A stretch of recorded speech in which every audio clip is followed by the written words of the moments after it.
Dear participants, welcome to our 9th-day International Research Summit, AVLOKAN.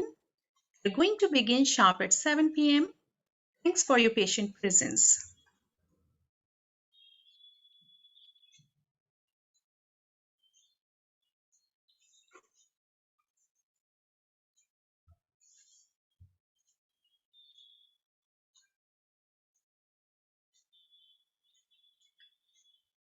Participants, we have with us joined in our esteemed Vice Chancellor, Sir, Dr. Raj Singh. Welcome to the event, sir.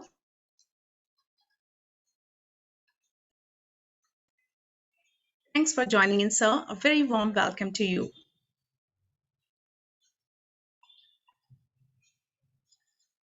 We also have with us our esteemed speaker for the upcoming sessions, Mr. Arup Chatterjee. Welcome to the event, sir.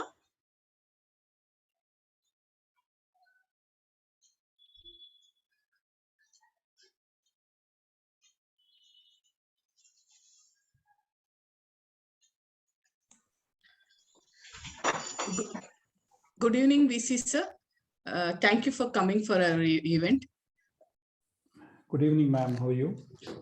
Fine, sir. Fine. Thank you so much, sir. Thank you so much. Good evening, sir. Good evening, ma'am.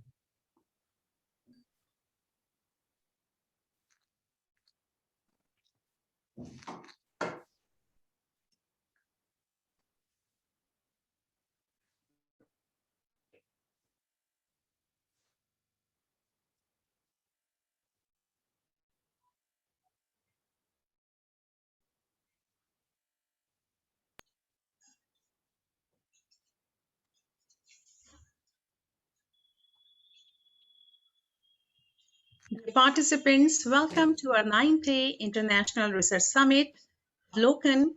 We're going to begin sharp at 7 p.m. Thanks for your patient presence. Requesting all our participants connected through Zoom and Facebook Live to stay tuned with us. We're going to begin in next few minutes.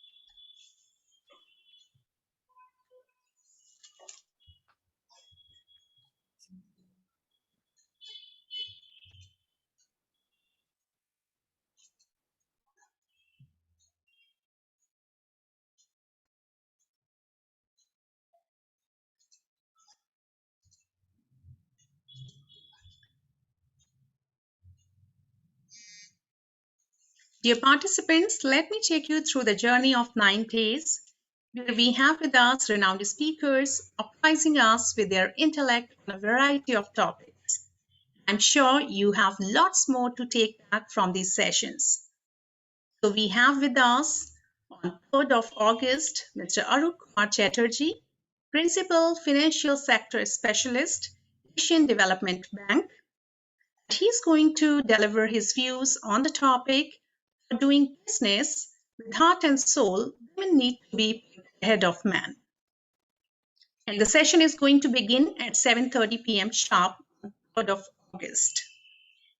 Next, on the same day, we have with us our esteemed Vice Chancellor, Sir, Dean to University, delivering his views on the topic, teaching learning process in education and social responsibility, starting at 8:30 p.m. Next, we have on next day, that is 4th of August, Professor Muhammad Yunus as our chief guest. He does not require any introduction as such, as he is Nobel Peace Prize laureate, social entrepreneur, and founder of Grameen Bank. He will be delivering his views on the topic, social responsibility with ethical leadership, which will begin at 7:30 p.m. sharp. Next to the same session, we have with us Mr. P.K. Gupta, Global CTO, Global Alliances, Pre-Sales, Dell Technologies. He will be delivering his views on the topic emerging technology trends in various industries, research, and career opportunities in data era.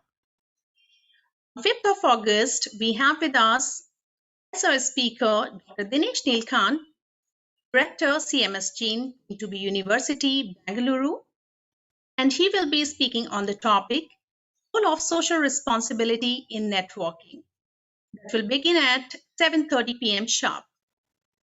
Following, we have with us Ms. Amita Paul, Product Manager, LinkedIn, Advisor, namely Redwood City, California, United States. She will speak on the topic, should you focus on your strengths or improve your weak points? And the session will begin at 8:15 p.m. Next day, that is 6th of August, we have with us Ms. Nidhi Vadera, who is a sales coach, business consultant, and an author. She will be delivering her views on the topic, the inverted funnel.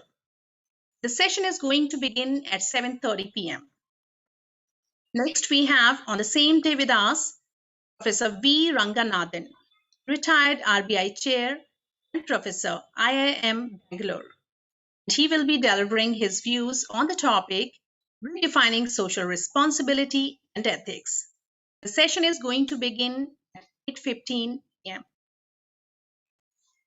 Next, for 3 days from 7th to 9th of August, we have track presentations.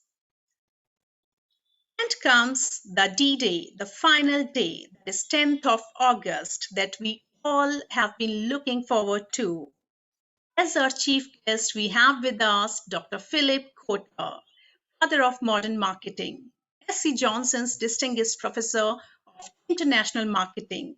He does not require any introduction as such, and he will be speaking on the topic, evolution of marketing. And the session will start sharp at 7 p.m. Following the same, we have an international panel discussion. Dr. John Lipinski, who is a professor in Indiana University of Pennsylvania, USA. Next, we have Mariana Goody, CEO, Meraki Organization, along with Sasha E. Butler, CEO of CGALE, Maryland, United States, and Dr. Vinod Damblekar, founder and CEO, Mantis. This way, we are going to have lots more to explore for these upcoming 9 days, including today. This is the incredible journey we are set to for a 9-day International Research Summit AVLOKAN. And once again, a very warm welcome to all our participants, delegates, and speakers who have joined in.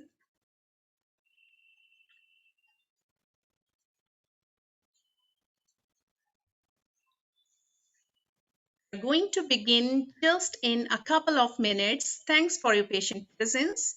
And I request all our participants who are connected through Zoom and Facebook Live to stay tuned with us.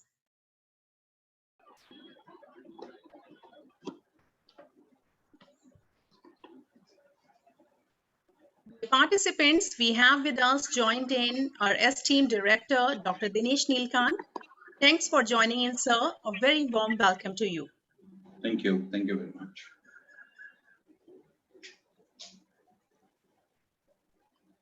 Good evening, sir. Good evening. Good evening.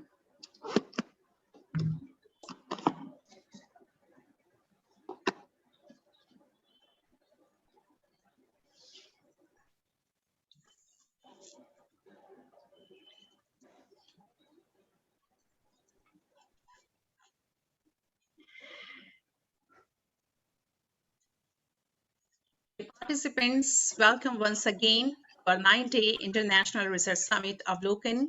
We are going to begin sharp at 7 p.m. Thanks for your patient presence.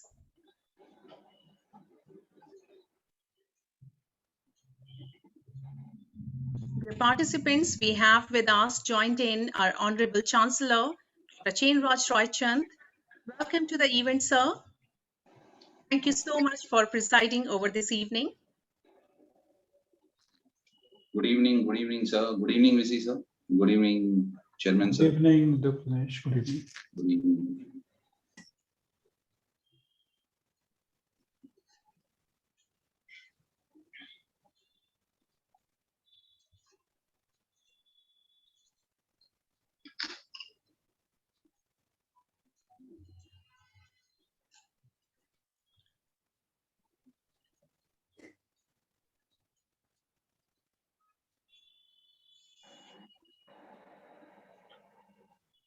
Professor Rogers have joined.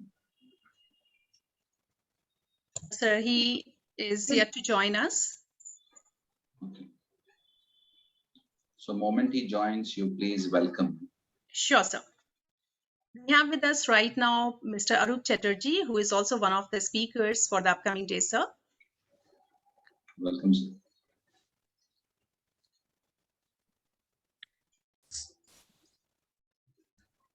Sir, Roger Smith is going to join by 7:15, sir. Okay. But we can start the event by 7. Yes, sir. We'll start at 7. And we'll make a mention in between when he joins. Welcome. Okay. You can always inform the MC on that. So Shiva, you just have a look at it. Sure, sir.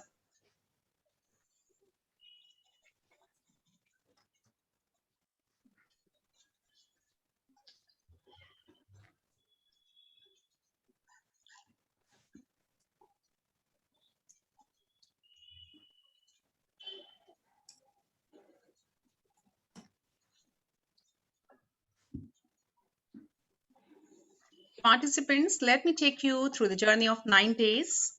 We have with us a number of renowned speakers surprising us with their intellect on a variety of topics. I need to give you a brief about it. First of all, today we are going to host, it's an absolute and honor for all of us to host Dr. Rogers S. Smith. And I hope he's going to join us in a couple of minutes. Following him, we have with us our very own Chancellor, Sir, Dr. Chin Raj Roychan, who is going to speak on the topic entrepreneurship and role of leadership. Tomorrow, we have with us Mr. Arup Kumar Chatterjee, who is going to deliver his views on the topic, doing business with heart and soul, women need to be put ahead of men. Next, we have with us Dr. Raj Singh, Vice Chancellor, who is going to speak on the topic, teaching learning process in education and social responsibility.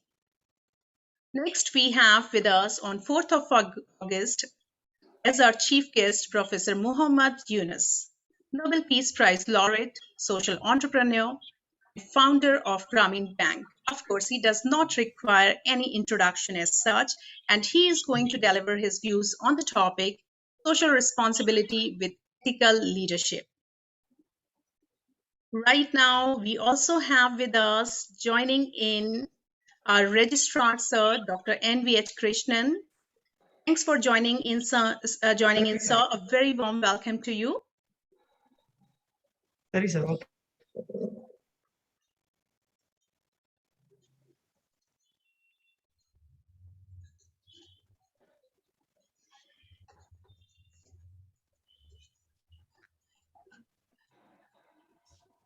We are going to begin shortly, just after a couple of minutes, sharp at 7 p.m.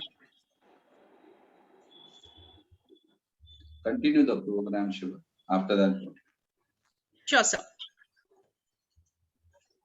Next, we have with us on 5th of August, Dr. Dinesh Nilkant, Director, CMS Chain Team to be University, who is going to speak on the topic, role of social responsibility in networking.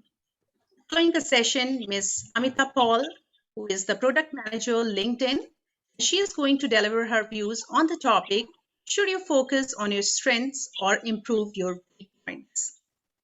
Next, we have with us Ms. Nidhi Vadera, who is a sales coach, business consultant, and an author.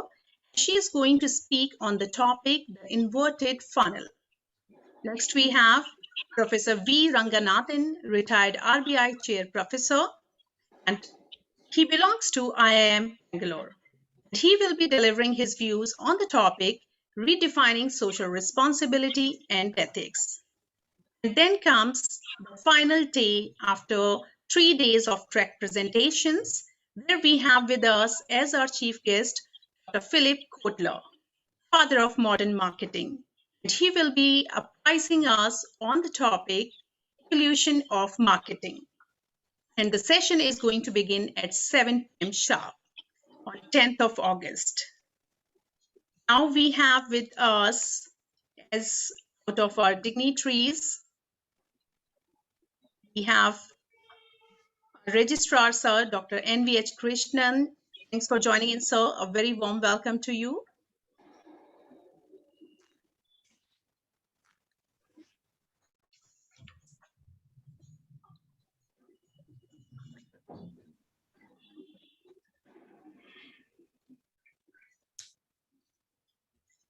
Now, continuing the same legacy of knowledge sharing, we also have with us an international panel discussion comprising 4 dignitaries: Dr. John Lipinski, Professor, Indiana University; Mariana Goody, CEO, Meraki Organization; Sasha E. Butler, CEO, CGALE; and Dr. Vinod Damblekar, who is the founder and CEO of Mentis. And the discussion is going to take place on the topic redefining social responsibility with ethical leadership. So this is the entire itinerary. This is the entire incredible journey we are set for our 9-day International Research Summit AVLOKAN. Once again, a very warm welcome to all our participants, delegates, and speakers who have joined in. We can start. Sure, sir.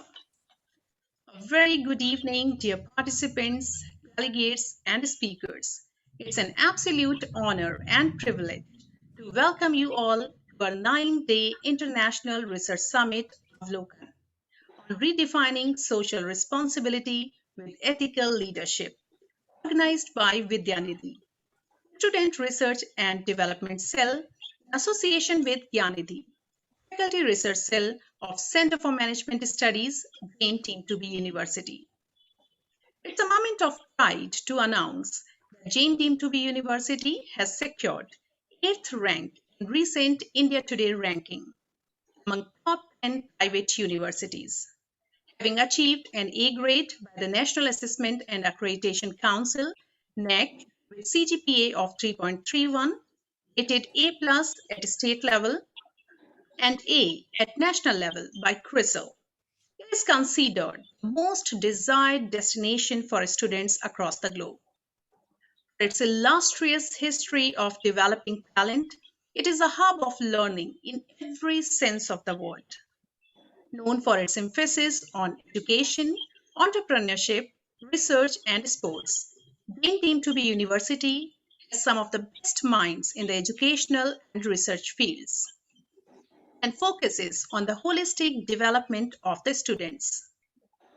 Center for Management Studies, integral part of Jain Team to be University, is an institute that harnesses an international outlook with a commitment to create top business leaders and aspiring media professionals. CMS ranked 14th as best college and placed in top 5 for academic excellence in India Today ranking 2021. Is an ultimate destination for students where they can find new avenues to fulfill their dreams. Once again, a very warm welcome to all our participants, delegates, and speakers to this 9-day International Research Summit AVLOKAN. Prayer is an action of devotion. It is the process of conveying heartfelt emotions to the Almighty. Seek the blessings. Let us begin the inaugural ceremony with the prayer by Professor Vaishakhi Devnath. Thank you, Dr. Shiva. Shri Gurubhyo Namaha Harihi Om Om Shanno Mitra Shamvarunaha Shanno Bhavat Paryama Shanna Indro Brahaspatihi Shanno Vishnurukramaha Namo Brahmane Namaste Vayo Tvameva Pratyaksham Brahmasi Tvameva Pratyaksham Brahma Vadishyami Ridam Vadishyami Satyam Vadishyami Tanmam avatu, tadbhaktaram avatu, avatu mam, avatu bhaktaram. Om Shanti Shanti Shanti. Thank you so much, ma'am, for this devotional prayer. It was indeed soothing to our heart and soul, and a blissful start to the event. Before we begin the session, I wish to convey our heartfelt gratitude to our Honorable Chancellor, Dr. Chainraj Roychand, and Vice Chancellor, Dr. Raj Singh, for their humble presence to grace this event. And on this note, I would like to take the opportunity to introduce our dynamic administrator, who has left no stone unturned to inspire us in every possible manner. His leadership skills are reflected in all developmental activities of our institution. Now, without further ado, I would like to welcome our esteemed director, Dr. Dinesh Neelkant, to deliver the welcome address. Over to you, sir. Thank you. Thank you very much, Dr. Shiva. Good evening, one and all, and my pranams to all of you.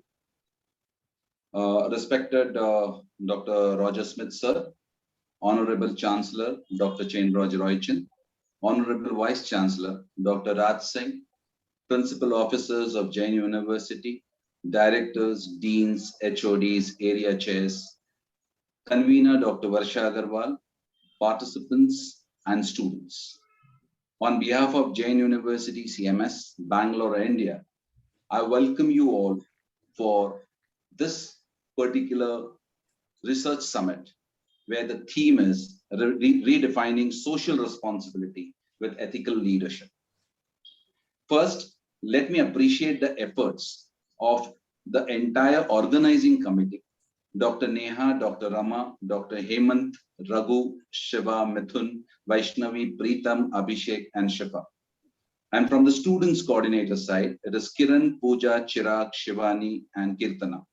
Thank you so much, because you people have put in so much of efforts, and this is the result today, where we have huge number of people participating for this research summit, and where you have the speakers of that value, where it is very difficult to find. And really hats off to all of you for arranging such a wonderful research summit. When we come to the theme of social responsibility with ethical leadership, this pandemic situation is actually apt for it, where now everybody understands the social responsibility due to this. And then the organizations, what we are looking at today, after pandemic, how are they dealing with this? A responsible organization considers and recognizes the impact that its decisions and activities impact on society and environment. Paying attention to all the stakeholders, building community, respecting individuals, leaders can encourage ethical behavior by promoting social responsibility. Actions of individual must benefit the whole society. Social responsibility is a crucial part of business ethics. Ethical leadership creates awareness among employees and shapes their responsibilities and their perceptions. It inspires employees to act more responsibly and take more responsibility actually, which can make a lot of difference to the society. When we look into this particular theme, I think that this 9-day research summit is going to throw more light, and we will learn a lot of knowledge out of this.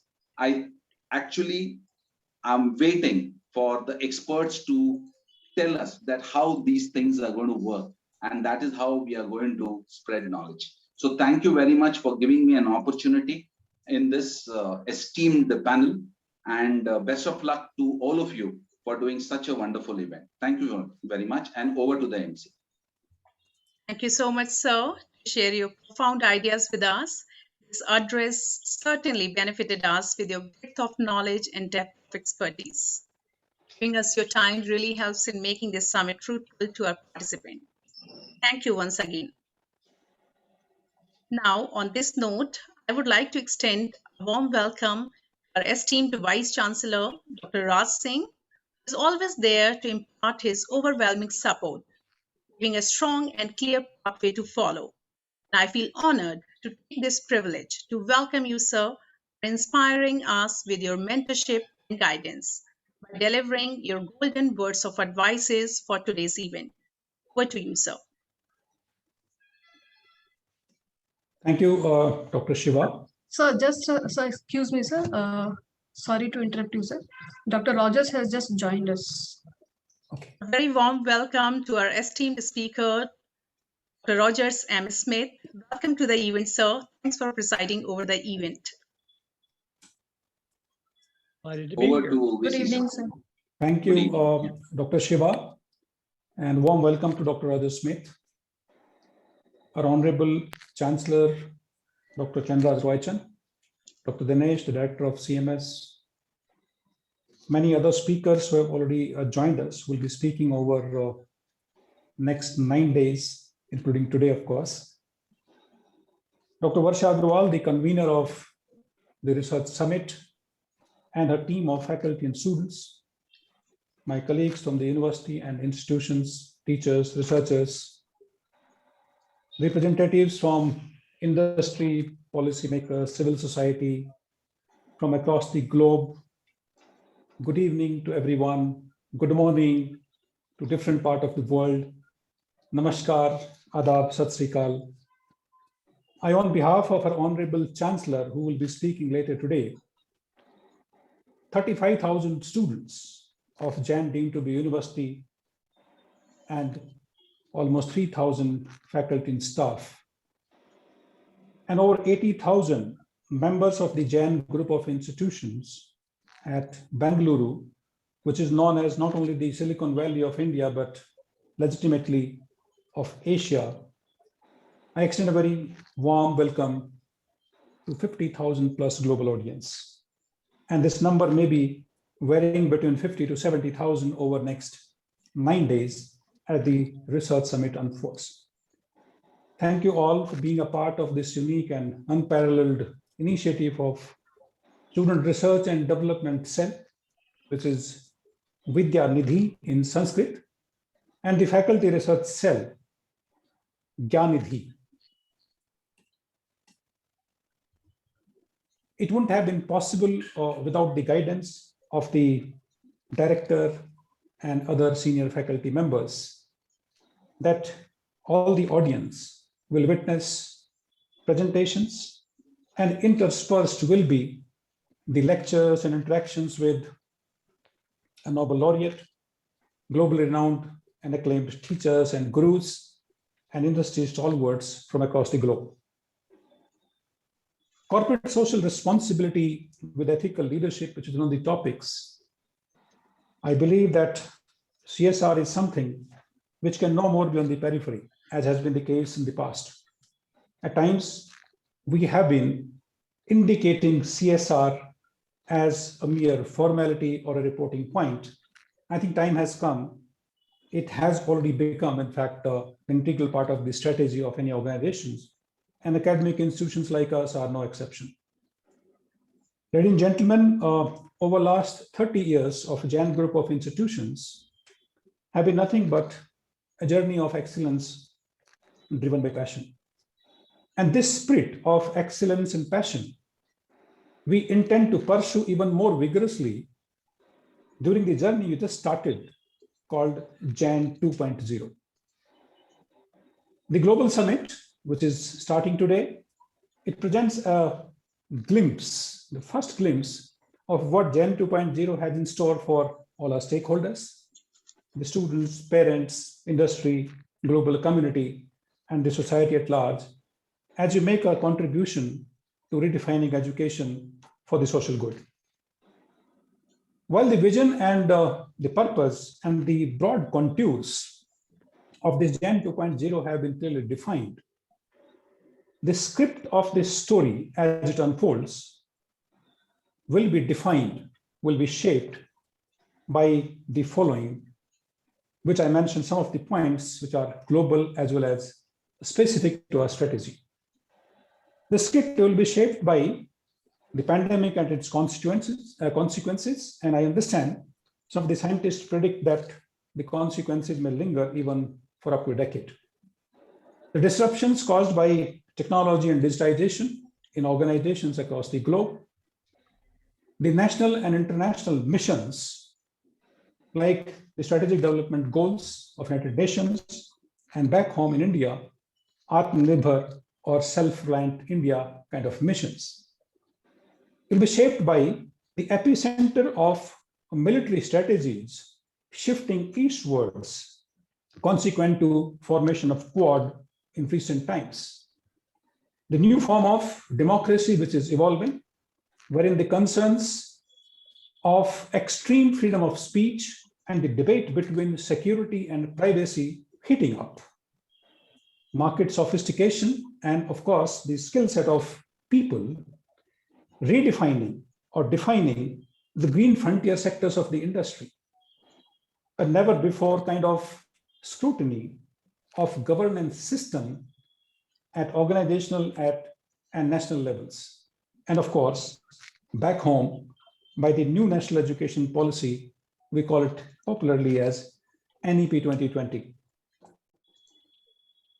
It will also be defined and shaped by globally the emergence of gig economy, wherein specialized jobs will be more prevalent than regular jobs. And as far as academic qualifications are concerned, micro-credentials that will potentially change the universities as we have known them historically.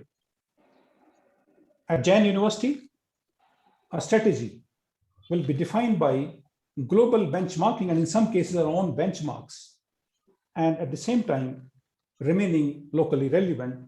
And that's what the integral part of the corporate social responsibility we as a university are conscious of. It will be shaped by cohabiting with the industry wherein we co-create and co-own the curriculum. It will be defined by our endeavor, unfailing endeavor to link research to innovations and practice, where we find solutions not only to the problems of the industry, but local community and the society. This script of Jain 2.0 will also be defined by curating a unique culture in the university that is characterized by passion, wherein technology will be leveraged to harness the human ingenuity of our youth, particularly the students, and wherein activities will lead to accomplishments, initiatives will lead to impact, knowledge to analytics, time to value creation, and of course, objectives to outcomes. And in the process, promote a culture of collegiality. This culture of passion had started to show its impact in terms of what the unleashing of untapped potential of our students, their potential, their creativity can do. This summit, I'm happy and proud to mention that largely is the outcome of our students and so ably guided by Dr. Varsha Agrawal and team of faculty members, which are 15 mentioned by the director, and a strong team of 25 students who are part of our student research and development cell. And these students, when given freedom, could achieve something seemingly unachievable. I extend my greetings to all the faculty members and students who have made it a reality. I fully understand what it takes to put in place a summit of this kind, this magnitude, and the impact it is going to have. My admiration to each one of you. And I would say, I'm so proud of each one of you. You all have proven how these lines of one of the ancient saints of India have enlivened through these efforts of yours. And I quote ancient saint Maharishi Patanjali, which he has written in Yoga Sutra. I quote, when you are inspired by some great purpose, some extraordinary project, all your thoughts break the bounds. Your mind transcends the limitations. Your consciousness expands in every direction. And you find yourself in a new, great, and wonderful world. Dominant forces, faculties, and talents come alive. And you discover yourselves to be a greater person by far than you ever dreamt yourself to be. With this, I once again welcome you all to this summit, which is going to be an intellectual feast of 9 days. And thank you for choosing to make these 9 days more meaningful for us than they would have been without you. I once again welcome the speaker, Dr. Roger Smith, who is present with us this evening, and many other speakers, our Chancellor. And I thank once again Dr. Varsha Agrawal, her team, and my brilliant students who have left no stone unturned to make it a success. And I think it is because of the charm and the affectionate way through which they have pursued with the speakers that they immediately agreed. It's an indication of what our students can achieve if given an opportunity. This is a new type of culture which Jan 2.0 will be known for. Thank you, and God bless all of you. Thank you. Thank you so much, sir, for conferring your constructive views along with all of your strenuous efforts to promote a research-oriented environment in our institution and enlighten us with your ever-inspirational thoughts. It's been indeed a pleasure to listen to your valuable ideas. Once again, a very warm welcome to all the participants, delegates, and speakers to our 9-day International Research Summit, AVLOKAN. Before we begin the session, I would like to invite Research Summit convener Varsha Agrawal to deliver convener's summit note. Over to Dr. Varsha.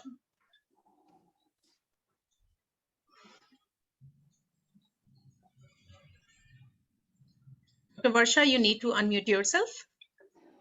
Reality.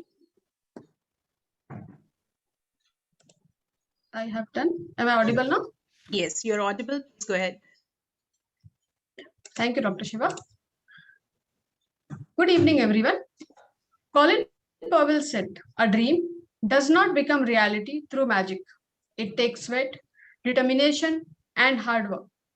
The day has finally come after putting more than 5 months of time, 800 hours of hard work, 80 students, and 15 faculty members, and so much more. Welcome to the International Research Summit AVLOKAN 2021, organized by Faculty and Student Research Cell of Center for Management Studies, Jain, deemed to be University, Bangalore, India. We have more than 80,000 participants attending this event from more than 90 countries across the globe.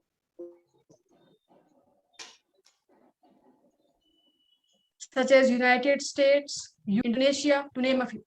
The 9-day International Summit comprises session by 15 eminent international speakers, such as globally renowned American political scientist Dr. Rogers M. Smith, Nobel laureate Professor Muhammad Yunus, and the father of marketing Dr. Philip Kotler.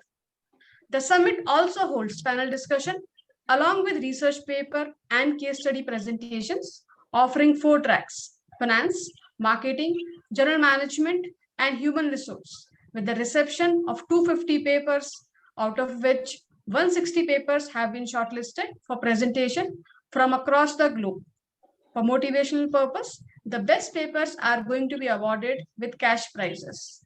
Once again, I would like to thank all our speakers and participants for their immense support and presence. Our special thanks goes to our Chancellor, Vice Chancellor, and our Director, sir, and the entire Jain University team, AVLOKAN organizing team, Jain Incubation Center, and Jain University admissions team for their immense efforts and support for the event. Thank you all. Over to Dr. Shiva. Thank you so much, ma'am, for apprising us with the significance of the event. Once again, a very warm welcome to all the participants, delegates, and speakers to our 9-day International Research Summit, AVLOKAN. The world is full of diamonds and gems. We are having one of them here today with us to build this event.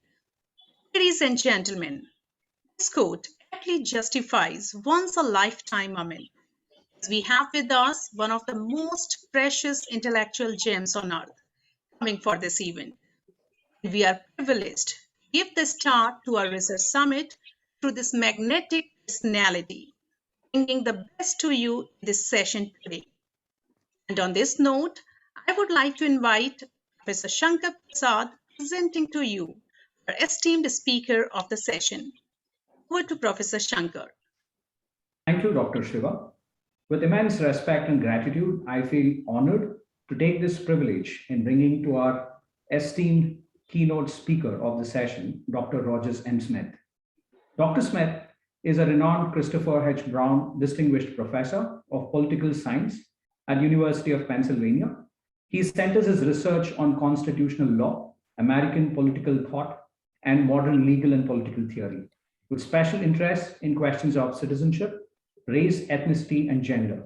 He has been the fellow of American Academy of Arts and Sciences, American Academy of Political and Social Sciences, and a member of the American Philosophical Society. Professor Smith has also served as Penn's Associate Dean of Social Sciences and President of American Political Science Association. He has been founding director of Indria Mitchell Center for the Study of Democracy and the co-founder of the Teachers Institute of Philadelphia. He has written a number of books, scholarly essays, and research papers. His latest and popular book publication comprises That Is Not Who We Are, Populism and Peoplehood. Political peoplehood, the roles of values, interests, and identities, and still a house divided, race and politics in Obama's America, to name some. Being an intellectual, he has been invited to deliver lectures and conference keynote addresses at some 122 institutions of higher education in Austria, Canada, China, Denmark, England, France, Germany, India, Israel, Japan, Russia, South Korea, Singapore, Spain, and the United States. He has also been awarded with various scholarship, honors, and fellowships. And it gives us immense pleasure to welcome you, sir, as our honorable speaker for today's session. Over to you, sir. Well, thank you, Professor Shankar, and thanks to the Janssen Center for Management Studies, AVLOKAN, and everyone involved for this invitation to speak with you about corporate social responsibilities and ethical leadership. Thanks also to everybody for zooming in. Give me a minute here to share my screen and begin my presentation. Today, I want to discuss with you the ways that prevailing ideas of corporate responsibility have changed over time, because we appear to be in the midst of a period of significant changes today.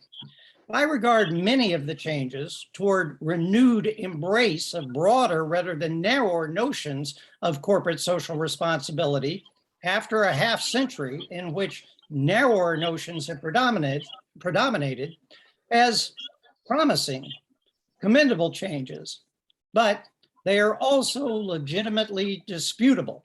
So I want to review the history of doctrines of corporate responsibilities, what is happening today, and some of the economic and ethical challenges raised by the changes that are occurring. I also want to do so by speaking from a perspective that may be unexpected. It's also unusual for me to express. I have two identities relevant to our subject tonight. The first, which you've heard about, is that I'm an old political scientist who has studied many things, including aspects of the political and legal history of corporations in America. However, my second, more secret identity is that for most of the last decade, I have been a corporate director, serving on the board of the J.M. Smith Corporation of Spartanburg, South Carolina. Before that, I served for several decades on the board of the directors of the H.D. Smith Corporation of Springfield, Illinois. I've held these positions because I am an hereditary corporate capitalist. J.M. Smith was my grandfather. H.D. Smith was my father. Both started their own businesses, largely family-owned. I chose to pursue a different career. But out of love for my father, I have kept some connection to these family businesses throughout my life. And tonight I'll do something I haven't done before. I'll intertwine my academic account of the history and issues of corporate social responsibilities with a personal account of the history of my family's businesses.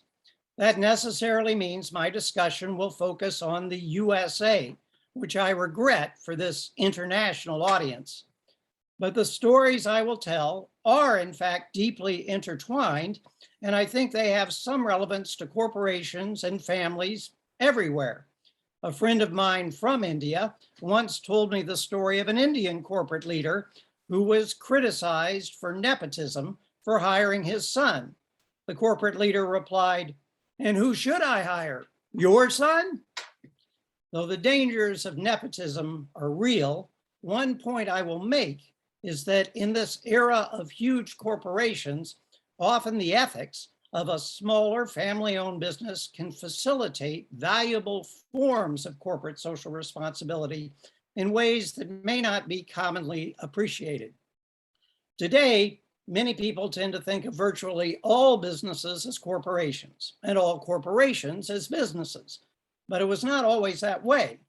In the 17th and 18th centuries in England and in its American colonies, most businesses were the unincorporated properties of their proprietors, their owner-managers, and many other businesses were unincorporated partnerships or joint stock associations, often based on written agreements about the contributions, liabilities, and responsibilities of those involved.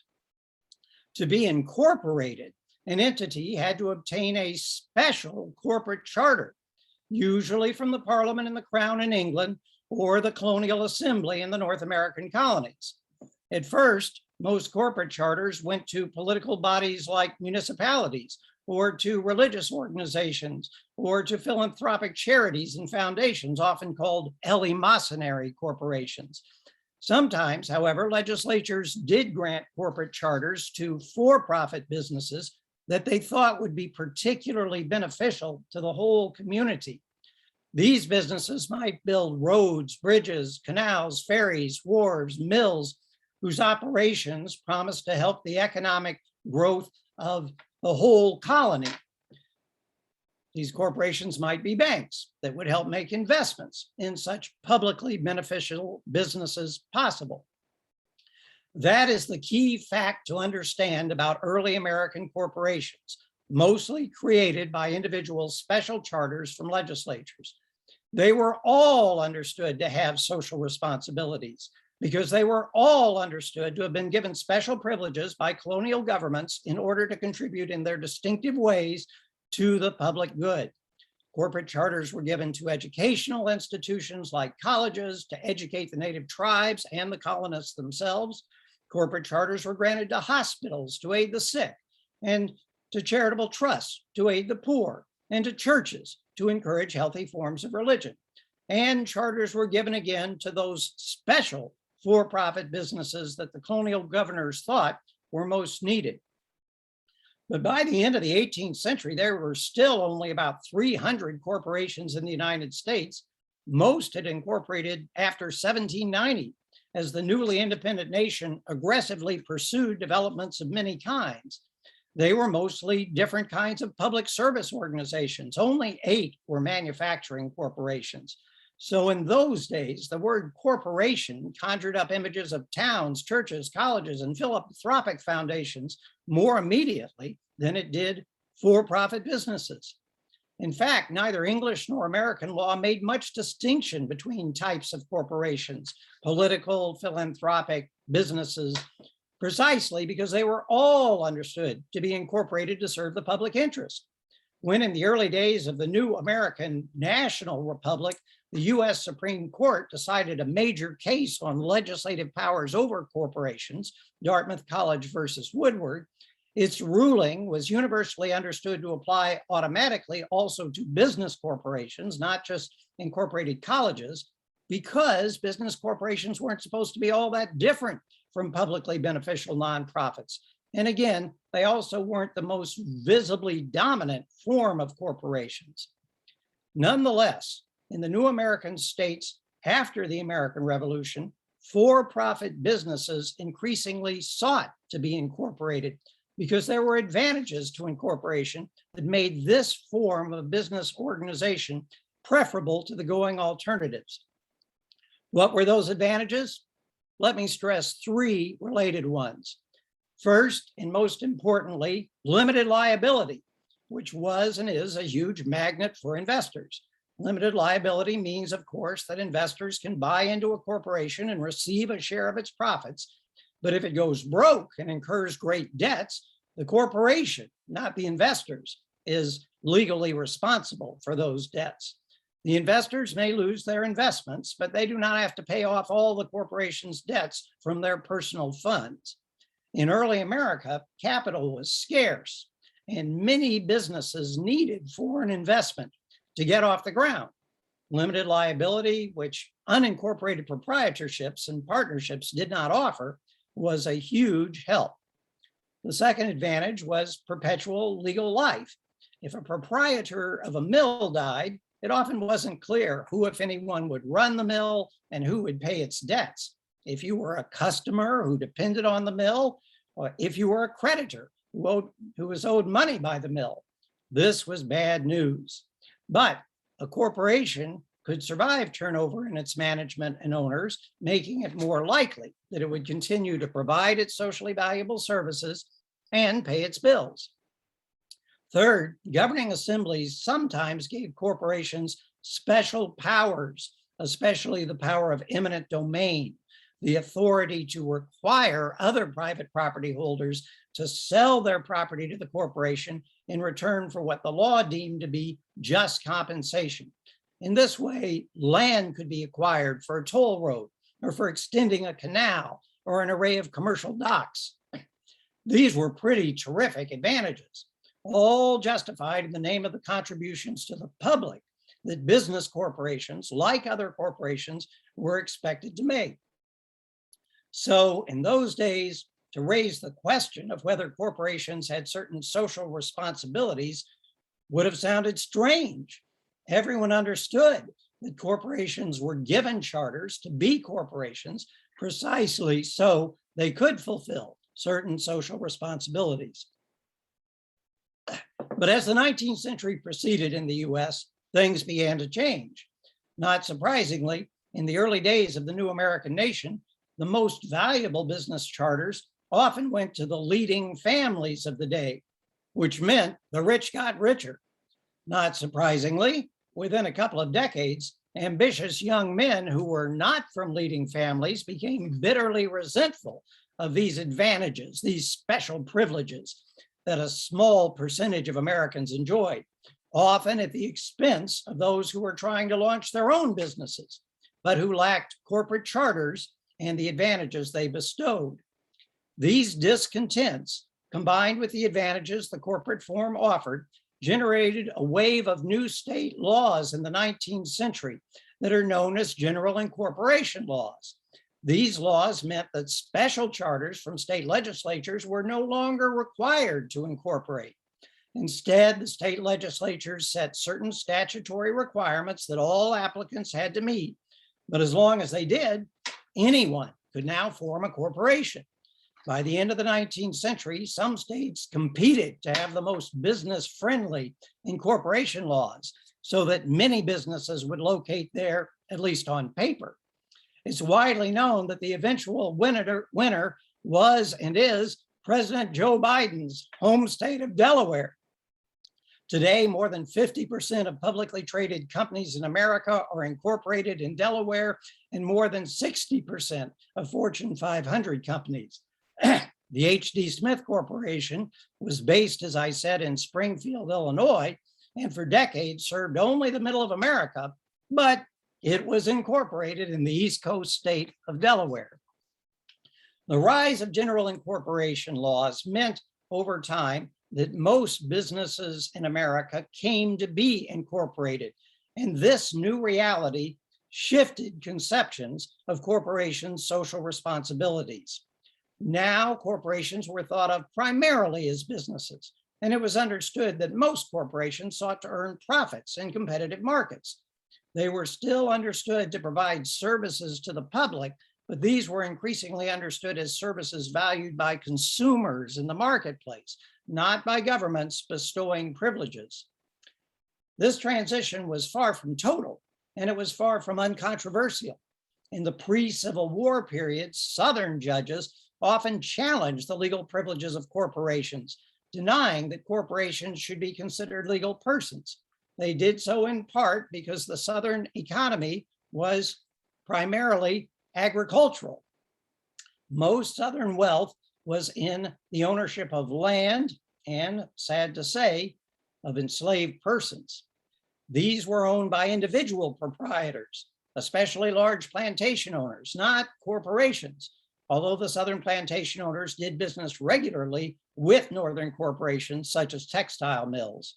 Still, Southerners feared that as corporations spread, so would the power of the so-called free labor part of the American economy. They contended that, in fact, corporate wage laborers were worse off than slaves. Well, the Southerners lost out in the American Civil War. Later, as the American Industrial Revolution, partly spurred by that war, accelerated in the late 19th and early 20th centuries, as corporations grew and consolidated and became more powerful, criticisms of corporations resurged. Reformers sought not just to maintain, but to strengthen the idea that corporations had social responsibilities they were not fulfilling. This was especially true in the early 20th century progressive era, when leading figures like the reform lawyer and later Supreme Court Justice Louis Brandeis railed against the curse of bigness and sought governmental policies to protect workers against corporate exploitation and to break up powerful monopolies and trusts and restore competition. After all, general incorporation laws had been meant to encourage competition and improved corporate performance against the old beneficiaries of special charters.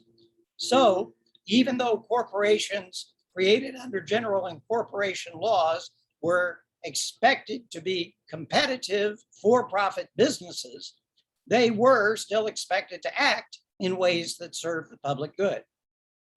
Corporate defenders responded to critics not by denying that corporations had social responsibilities, but by arguing that the best way to fulfill those responsibilities was for corporations and corporate leaders to earn wealth and then for them to use that wealth for the public good. The great 19th century industrialist Andrew Carnegie was one of the leading voices for this view. In what he called the gospel of wealth, Carnegie said the rich should see themselves as stewards, holding their property in trust for society, and should use their wealth to help the less fortunate. He was confident, of course, that the rich could decide how to do this much better than the government or those who had not achieved great wealth. But the numerous Carnegie libraries, philanthropic trusts, higher education institutions, and other public goods that Carnegie funded in America long made his exhortations influential.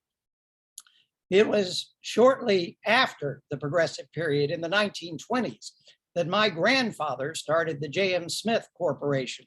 After training as a pharmacist, he worked for and then managed to buy out a pharmacy in Asheville, North Carolina. Over the next 15 years, he acquired shares of ownership in other drugstores throughout North and South Carolina and Georgia. But he got tired of visiting all those stores, and in 1944, he sold his shares in them, and with the aid of local investors in Spartanburg, South Carolina, he changed the J.M. Smith Corporation into a wholesale drug distribution company. It began by buying from drug manufacturers and selling to the retail pharmacies he used to own, along with growing numbers of others over time. The company did not have a formal mission statement, but it did have an informal one that has been handed down in the company ever since. It expressed my grandfather's sense of corporate social responsibility. He admonished all at J.M. Smith that we were supposed to be a good supplier to our customers, be a good customer to our suppliers, be a good employer to our employees, be a good citizen of our community. These four things were not ranked the J.M. Smith Corporation was supposed to do them all. That meant that good corporate civic citizenship was supposed to be as important as the company's direct economic activities, and that providing the service of drug distribution well mattered even above making profits. Of course, the philosophy has been that if we did these things, the company would in fact profit and grow. And so it has been for over 75 years. Now, in my grandfather's time, given the history of doctrines of corporate social responsibility I've discussed, these J.M. Smith principles were not unusual. Though there were controversies over just what the social responsibilities of corporations and the wealthy were, from the Great Depression era through World War II and the 1960s, it was still commonly accepted in America that corporations did have significant social responsibilities of some sort. Then came a turning point that most commentators trace to the University of Chicago economist Milton Friedman and his famous essay in the New York Times Magazine in 1970 entitled, "The Social Responsibility of Business is to Increase Its Profits." Friedman's argument was more subtle than it is commonly portrayed as being. The understanding it reinforced, however, was that corporations should focus solely on providing growing returns on investment to their shareholders. The shareholders should then use that income for socially beneficial purposes if they so chose. The core idea was that making profits in a competitive environment is tough. And if corporate managers focused on anything else, they probably would just fail to generate any wealth that would do anyone any good. Before long, their investors would pull out and put their money where they would get a better ROI. Friedman was also confident that most of the time, corporations would only be able to generate profits if they were providing consumers with valuable goods and services, and so making socially beneficial contributions. Still, many interpreted his argument in the way that the character Gordon Gekko famously summarized in the movie Wall Street: greed is good. The 1970s saw the rise of a conservative pro-business movement in American politics that led to the Reagan Revolution of 1980. Views like Friedman's, if not Gordon Gekko's, reshaped prevailing American notions of corporate social responsibility through the end of the 20th century and beyond. Those developments had an important corollary I want to emphasize.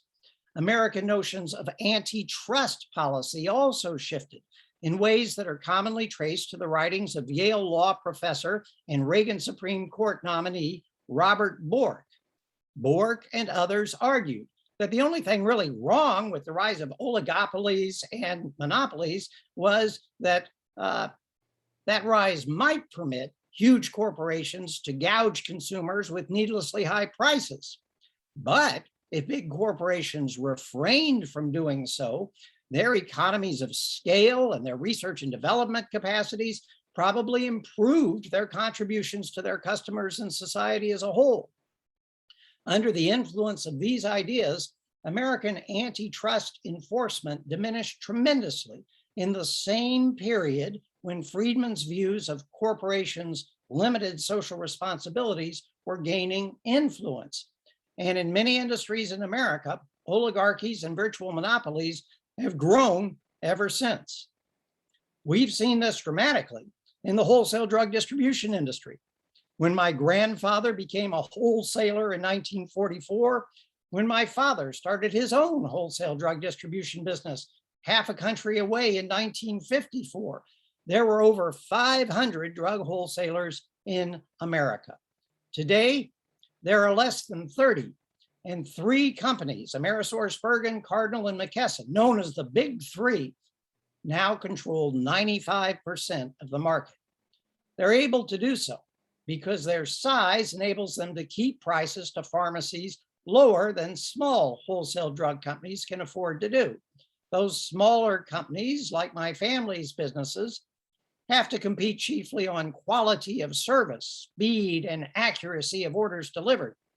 Because the Big Three mostly do keep prices low, It's the manufacturers that jack up prices from time to time. The big three have been exempt from antitrust prosecution. As a result, the influence of the views of Friedman and Bork have had a major impact in recent decades on both the survival and the social responsibility practices of smaller businesses, like the two Smith wholesale distribution companies.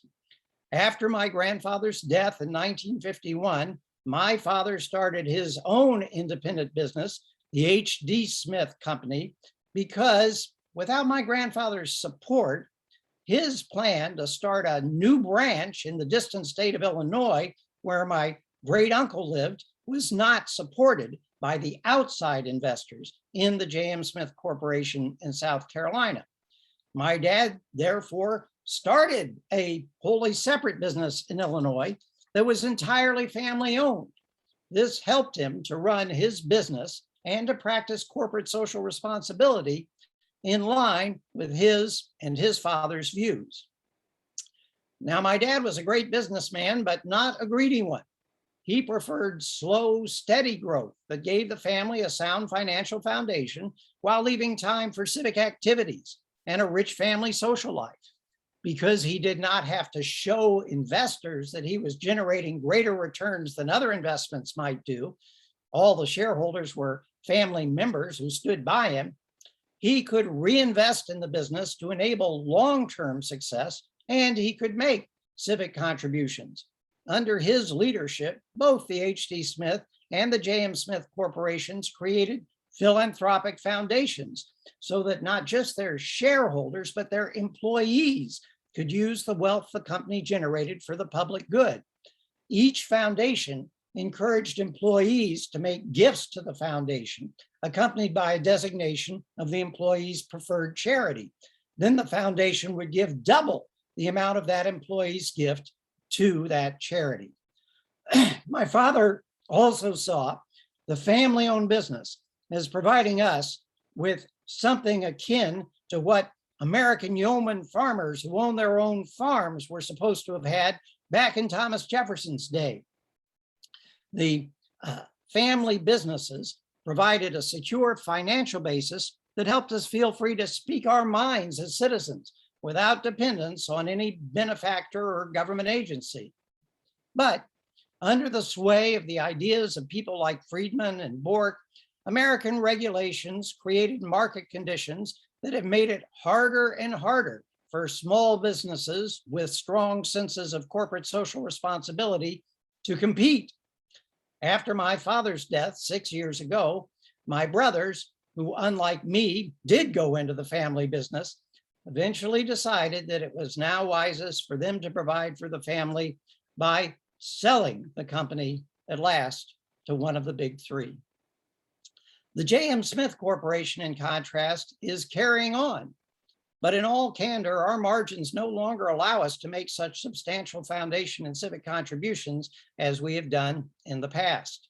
So, weaker antitrust enforcement has made it harder for corporations with a J.M. Smith view of corporate social responsibility rather than a Milton Friedman view of CSR. It's made it harder for us to operate in accordance with our values and survive. But as I said at the outset, things are changing today.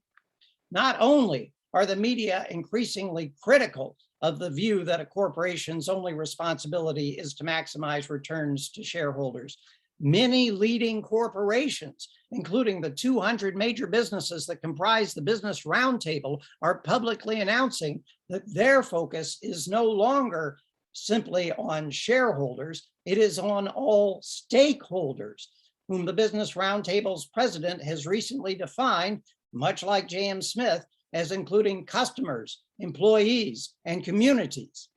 This, I should stress, is a change for the Business Roundtable. In 1997, it declared instead that the principal objective of a business enterprise is to generate economic returns to its owners, very much as Milton Friedman had said. If you want more evidence of change, just Google corporate social responsibility. You'll find lots and lots of sites showing that there is at least a huge amount of talk of change from many sources. Why is this occurring? Let me briefly suggest 4 factors that I think are clearly contributing. First, mounting economic inequalities, with more and more wealth concentrated in the hands of corporate leaders who are compensated at scales far beyond those that prevailed through the 1970s. These inequalities are prompting resentments. Second, mounting concerns over the costs of climate change, with the perception that powerful corporations have made profits at the expense of the future of the earth. These concerns greatly add to those resentments. Third, mounting concerns over oligopolies and monopolies are contributing as well, with the new giant tech industries in particular increasingly seen as dangers to consumer privacy and even public safety. Fourth, and partly as a result of the preceding factors, we're seeing heightened political agitation against corporations, as represented in, for example, Senator Elizabeth Warren's proposed Accountable Capitalism Act, which explicitly states in its preamble, and I quote, "For much of their history, American corporations tried to balance the interests of all of their stakeholders, including employees, customers, business partners, and shareholders. But in the 1980s, corporations adopted the belief that their only legitimate and legal purpose was maximizing shareholder value." In short, after almost a half century in which the Friedman critique of broad notions of corporate social responsibility has wielded great influence, efforts to revive and even extend the more expansive visions of older businesses like J.M. Smith are underway. Now, I'm a pretty liberal academic political scientist, and I'm also a grandson of J.M. Smith and a son of H.D. Smith. So you won't be surprised that on the whole, I regard these developments as encouraging. But my own chosen career requires me to be as intellectually honest as possible about ascertaining their strengths and limitations. So let me close by noting 3 reasons we might worry about this move from a focus on responsibility exclusively to investor shareholders to a more broadly socially responsible concern for all stakeholders. First, we can't rule out the possibility that in the end, it's all just talk. In practice, the imperative to reward shareholders may still dominate the operation of all corporations, at least all corporations that survive in the competitive marketplace. Because the J.M. Smith Corporation is not exclusively family-owned, I know from personal experience what it is to wrestle with doing what you think is best for the company and the community in the long run, and what may disappoint shareholders right now, perhaps causing too many to take their investments elsewhere. Second, we have to question how effective corporate social responsibility efforts can be in our deeply interlocked global economy. As part of the movement to renewed corporate social responsibility, we're hearing a lot about ESG investing in companies that are good environmentally, good in their social and community practices, good in their governance and labor practices. Since the time I served as president of the American Political Science Association in 1918, all of that association's investments have been shifted into ESG companies, as are all of my own. But the reality is that all those ESG companies inevitably do some business to some extent with companies that are not ESG, that are environmentally abusive, that have bad labor and social practices. That's no excuse for not trying to foster greater corporate responsibility, including in our investments, but it's a sober recognition of how difficult that goal is to achieve. Third, there remains the Milton Friedman worry, really a twofold worry. Corporations often are not really skilled at much except how to provide the particular goods and services they do. When they pursue broader social goals, they may simply mess up, doing more harm than good. And the harm they do may include not running their businesses in economically efficient, profitable ways. Unless you're looking for a nice bankruptcy as a tax write-off, running a business into the ground generally doesn't do anyone any good. In the end, however, I think these worries amount to unduly negative thinking. We may not do a perfect job if we try to expand or really to restore our visions of corporate social responsibility. But if we pursue them intelligently and consistently, and and this is a big if we have laws and public policies that aid instead of punishing companies who take corporate social responsibility seriously, I think there is a real chance that we can reach a higher corporate standard than we have in recent decades. I guess I still believe that if corporations do a better job of being good customers to their suppliers, good suppliers to their customers, good employers to their employees, and good citizens of their communities, we will find that in the end, corporate social responsibility is a good thing after all. Thank you. Thank you so much, sir, for conferring your valuable views and sharing your profound ideas. It's been indeed a pleasure to listen to you and your in-depth thoughts. Now we'll take some questions. Fine, sir? That's terrific. Yeah. Before I move ahead with questions, I would like to tell you, sir, that we have Varsha, voice is not coming. Varsha, ma'am, you can get connected. in our institute, Center for Management Studies. Audible now? You are not audible properly. Can you get connected with a better internet? Just a moment. By that time, Shiva, you can take the questions. Yes, sir. Yes, sir. All right, sir. So there's one question from Satvik S, and he simply wants to understand what are the key considerations a firm should take into account while designing and execution of CSR model? Will CSR ensure sustainable business in modern business era or not? We do have evidence that the investment in ESG companies is as profitable as investment in companies that are not ESG. And that is possible only because it is possible for corporations to act in socially responsible ways and still make money. You do have to be strategic about making sure that you are canvassing alternatives for resource development in ways that take advantage of renewable resources when you can. If you're in that sort of business or companies that rely on renewable resources, you have to be conscious of structuring your labor force in ways that pay living wages, but provide affordable labor expenditures and so forth. These are really, though, standard kinds of business calculations.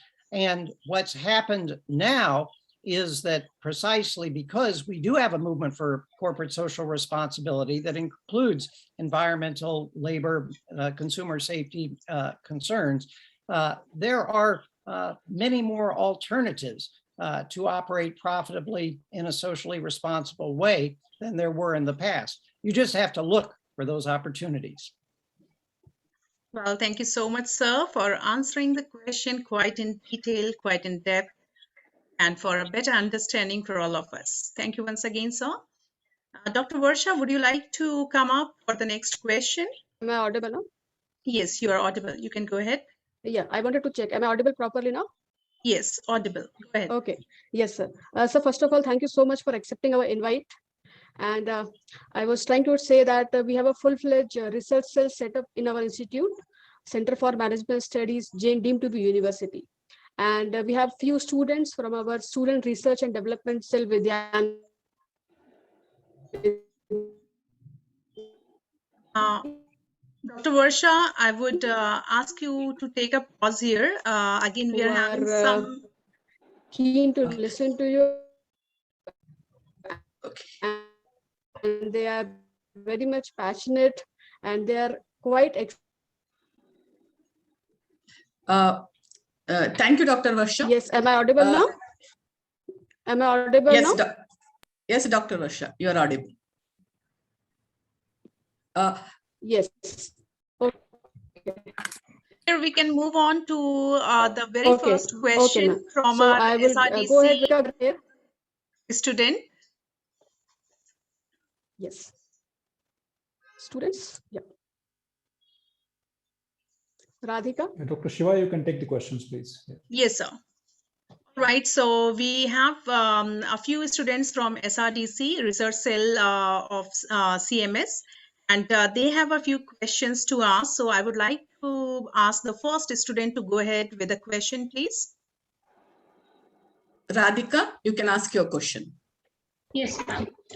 Hello, sir. It was wonderful listening to you. It was insightful session. I'm Radhika, and I have a question for you. So my question is constitutionalism a reality in underdeveloped democratic nations? Sorry, is what a reality in underdeveloped nations? Is constitutionalism a reality in underdeveloped democratic nations? Constitutionalism, are you asking? Yes, sir. I was just a bit surprised because it's a shift from the corporate social responsibility focus. But I have to say there are moments in recent American history where I have wondered whether constitutionalism was reality in my long developed country. I do think that constitutionalism is an ongoing political construction and achievement that is always in need of strengthening and perpetuation in all societies. It's undeniable that in developing societies, constitutionalism is hard to achieve. It is vital, necessary. It is vital both to develop support for basic rights and liberties, which include property rights, but also freedoms of expression. It is important to achieve effective democratic institutions. And both those things are by no means natural or automatic. They usually represent a significant departure from the traditions and practices of particular regions, even though there are also always elements indigenous to those regions to build on. Constitutionalism is a challenge in developing environments, as I think you're rightly calling attention to. At the same time, that doesn't mean it's impossible or that we should abandon it in favor of more authoritarian forms of government in order to promote economic development. There's an old debate about whether you can achieve economic takeover without authoritarian measures. When I was a college student, it seemed a lively debate. We have seen that it can be done in both ways to some degree, and a country is better off in the long run with constitutional arrangements, not least because in a globally interconnected economy, those constitutional arrangements can help attract foreign investment and help young economy grow. Thank you, sir. Thank you for answering the question. It was clear enough. Thank you. Thank you so much, sir. Now we can have a question from Chavi Kedia, CMS SRDC student. Chavi, you can unmute yourself and ask your question. Hello, sir. My name is Chavi Kedia, and I have a question for you. Sir, is there a challenge to the rights of the citizens if conservative political parties rule? Can we say Poland and India as an example to them?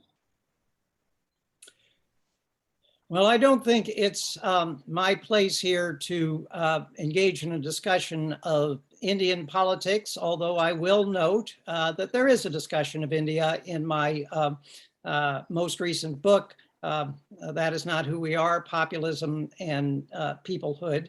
You asked the question in terms of conservative political parties. And I would note that there are many different definitions of conservative.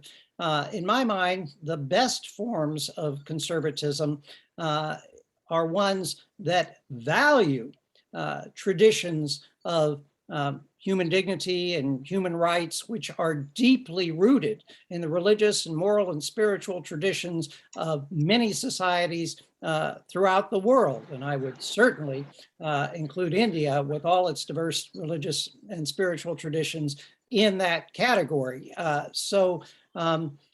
think that a true conservative party would not represent a threat to human rights. We do have parties in various parts of the world that fly under the banner of conservative and sometimes under the banner of populist that I fear in some cases look to the worse and not the best of their country's traditions, and therefore can be dangerous to human rights. But it's not inherent in a conservative political party that that would be the case. Thank you for answering my question, sir. I'm honored to have had this opportunity to interact with you. Thank you so much, sir. I'm honored to Thank have you, sir. So with your kind permission, if you allow, can we take a few more questions, as we are having lots of questions coming up from our participants, and they really want to interact with you along with our SRDC students from CMS. Can you Shiva, go ahead? Yes, sir. check whether sir is having time and take his consent and then. Yes, sir. Yes, sir. So can we take a few more questions with your kind permission? Dr. Certainly. Rogers? Sure. I'm happy to do so. Sure, sir. Thank you so much. So here we have another student from CMS SRDC. This is Shiva, don't Ritika. waste time. Quickly go ahead. Go tell the students yes. to quickly ask. All right, Ritika, you can go ahead with your question. Good evening, sir. So my question is, do we need a strong UN charter for dealing stateless persons as we see growing human rights violations in them? So what can be a possible solution according to you? Well, that's a painfully important question. We have issues of refugees and migrant populations being subjected to abuses around the world today. My wife and I work with a refugee camp on the Isle of Lesbos, the Greek Isle that receives so many refugees from Turkey. And it is true that our international institutions to protect human rights, including those of refugees and migrants, are not proving up to the task at the moment. I'm certainly in favor of strengthening those international institutions, but the reality now is that the United Nations has lost credibility and efficacy as a center for constructive global solutions to many of the problems we face. There's a task of revising, rebuilding the United Nations so that it has more credibility and support the power of its Security Council, the systems of representation in the General Assembly. All are things that have proven over time to stand in the way of the UN being as effective as I would like to see it as being. And as a result, I think that on a lot of these issues of human rights and humanitarian causes, at the moment, if we want to deal with the problems that are occurring right now, we have to rely on a whole variety of more grassroots kinds of efforts, social movement efforts, efforts of national governments as well, if we can persuade them. But if we look for a top-down solution now, it won't come until too much suffering has occurred. And so right now, I think that it's fortunate that there is a great number of humanitarian relief organizations that are seeking to aid those in need. that's not the best long-term solution. But I have to say, right now, it seems to me to make more sense to put efforts into those kinds of endeavors than it would be to try and revise the UN Charter. That should come eventually. Thank you so much, sir, for answering my question. Well, Thank thank you, you. sir. So can we have Shivani Mahesh to go ahead? As we cannot take more questions at this moment, can we go for the last question from the student side? Hello, sir. My name is Shivani Shekhar, and I have a question for you. Are we seeing a growth in totalitarian states due to the identity crisis as democracy is getting stronger? Are we seeing a growth in totalitarian states due to an identity crisis as democracy is getting stronger? That's a very interesting question. And indeed, it has been a central question in my recent research and writings, including the book, That Is Not Who We Are. My own view is that there is a kind of crisis of lack of secure identities that people are experiencing in many parts of the world today. And it contributes to the appeal of nationalism, a strong reassertion of a secure national identity amidst the uncertainties that people are experiencing. And sometimes that nationalism is asserted in an authoritarian or totalitarian form. That's not necessary, but it has been happening. We have seen a surge of authoritarian nationalisms around the world.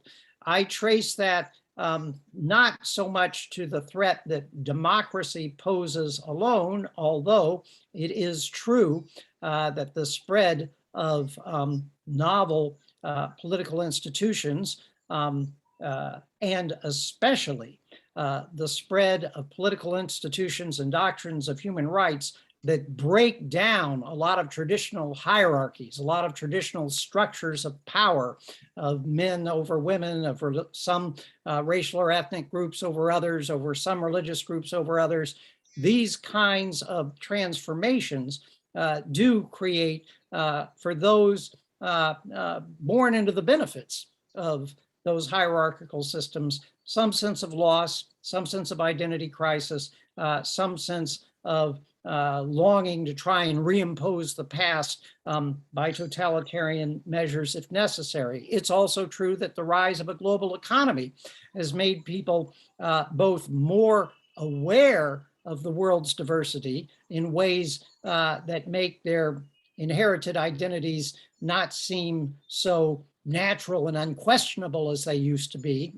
It's exciting to learn about diversity, but it can foster a kind of insecurity. And even more, it can involve a kind of economic insecurity, as you're aware that powerful multinational corporations and governmental decisions far away can challenge your day-to-day well-being much more readily than was true and certainly appeared to be true in previous centuries. So I think that there's a range of economic, social, and political developments that are making people's senses of identities seem less secure and certain. And this does foster a social and political psychology that can respond to the appeal of totalitarian measures that promise to restore order and sometimes traditional systems of hierarchy and privilege. I think that there are ways of making those who are experiencing change as threatening feel less threatened without simply holding on to the old systems of inequality and exclusion. But finding those ways is, in my mind, the central political challenge of our time. Thank you so much, sir, for answering my question. Thank you so much, sir. Shiva ma'am, am I audible now? Yes, you're audible. You can go ahead, ma'am. Thank you so much. My internet was not supportive enough. I actually thank you for accepting our invite. And It's a quite delightful session for all of us that we could hear you, and we are very much grateful for you, sir. Before I move to next question, I would like to tell you that the way you were supportive throughout all these 3 months after this, and then the way you have responded to all our communication, it was very much helping from your side, and it was quite encouraging that a person like you, we are live and we are listening to you. Now I would like to invite Professor Sunita BK. Good evening, sir. Good morning, rather, in America. Sir, it's indeed a privilege to listen to you. I think me and my colleague Shankar Prasad, who teach corporate social responsibility for our students, were excited the day you accepted our invitation. And I think he is not able to contain his what you call happiness. Sir, I have one question to you. It will be a privilege if you answer that. Sir, when President Roosevelt brought antitrust regulation, the first biggest antitrust regulations in USA, JP Morgan said that you are destroying the industry. And I think it's, to a certain extent it was right. See, the first $1 billion steel company, and after probably 10 decades, there was $2 billion company. Do you believe what JP Morgan said, that antitrust regulations kill the spirit of entrepreneurship? Or what Jeff Bezos right now says, that my business is my business and government has no right to interfere? So do you think in this scenario, social responsibility has really any meaning? I'd say on the first point that history has shown that JP Morgan was wrong. Although it's true that President Theodore Roosevelt, who did introduce the first antitrust initiative, cooled a little bit on that endeavor. He did come to recognize, and I agree that we have to recognize, that there are advantages of bigness, economies of scale, capacities for innovation that we don't want to discourage in the economy. Nonetheless, if you look at the record of American economic growth, Theodore Roosevelt's successor, William Howard Taft, although conservative in many ways, pursued antitrust enforcement much more vigorously even than Roosevelt had. We did have a period of trust busting, and the result was that America became the largest economy in the world and the most advanced industrial economy. So it's far from clear that we were devastating our financial sector, our railroad sector, our oil sector, any of those. The consequences just didn't happen. Now, it is true that we both need incentives for entrepreneurial endeavors. But frankly, I don't think that people will fail to start a business if they think, oh, gee, I may only get rich enough to take care of my whole extended family. I may not get as rich as Jeff Bezos. You know, it's not clear that that diminishes entrepreneurial incentive. In fact, most of us are really happy if we can have enough financial success that our families live comfortably and we can make a contribution to the community, as I discussed. I think that's the more typical psychology. And we just have to be sensible and judicious about whether we're really achieving the advantages of bigness or whether we are losing the advantages of competition. Competition is often a spur to innovation. Most innovation actually comes from new, smaller businesses, and getting them started is discouraged if they face enormous price competition from established oligopolies, as we've experienced in the industry my families are in, or if you feel that if you do have an innovation, you're going to get bought out very quickly by one of the big companies that will imitate your innovation and then make it unprofitable for you to succeed, so that you just have to let them absorb you. those latter are the kinds of patterns that we've seen. It's possible to combat those without losing the benefits of having some big corporations. That's Thank what you, I sir. think. Thank I'd you be so interested much. what you think. So. Sir, I think in India, in terms of corporate social responsibility, if I am coming from the Indian point of view, we actually realized our corporate social responsibility only when it was regularized through a law. I think most of the panelists will agree, and our concept of social responsibility changed when we started defining it. Probably like how in USA when Roosevelt changed the way companies behave. So our companies Act of 2013 changed the way we started looking at CSR in India. So this gives me an immense, yes, sir. I was just going to say that's an excellent point, and I think this may well be in an area where the United States and other countries could learn from your example. But go ahead and finish what you were saying. No, sir, I just had to give you a vote of thanks for you. Well, I did end my talk by saying that we need laws and public policies that encourage companies to adopt expansive CSR policies. It does cut against the American anti-regulatory grain to require those CSR measures. And so I personally would prefer to do it through structures of incentives more than strict regulations. But as you say, that might not work, or it might not work in all contexts. In the US, what is most objectionable is that we have had policies that have actually rewarded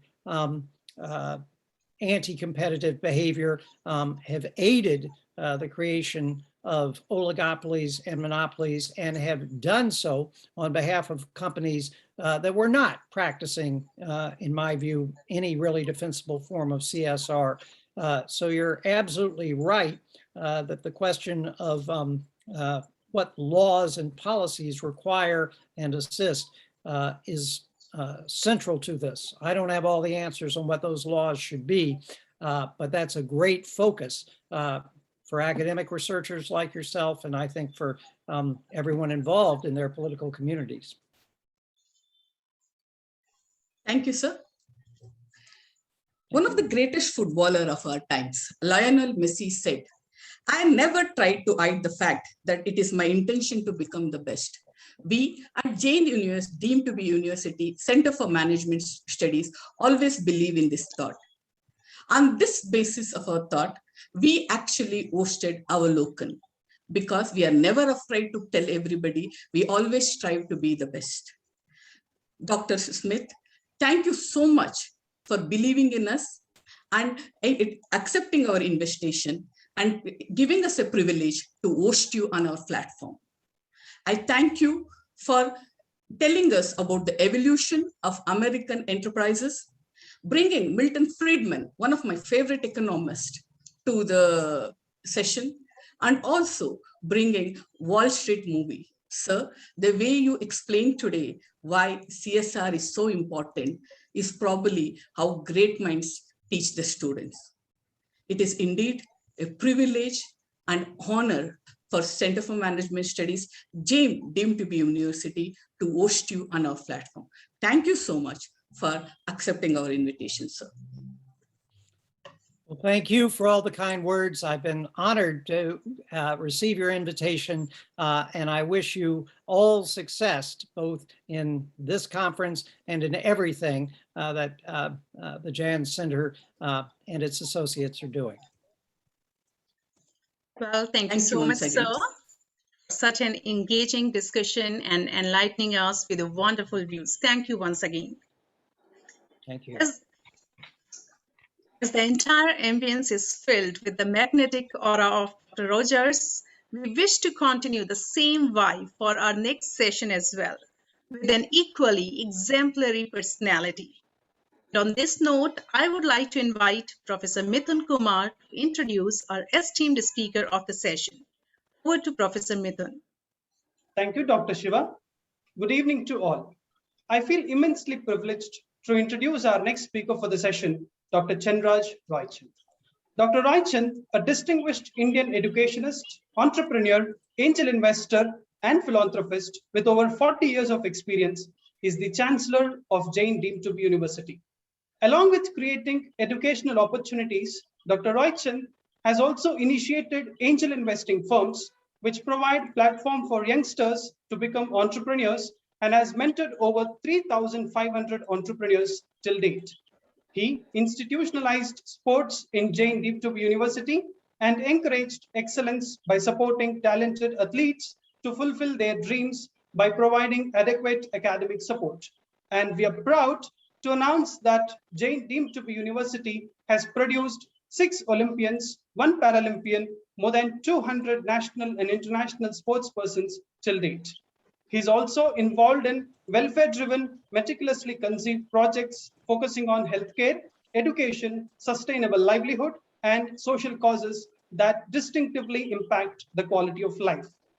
Dr. Roychand's contribution towards social responsibility initiatives and his profound inspirational aura has earned him numerous awards, titles, and recognitions. Several accolades won for his exemplary work in the sphere of education. Mithun, I will talk. Sir?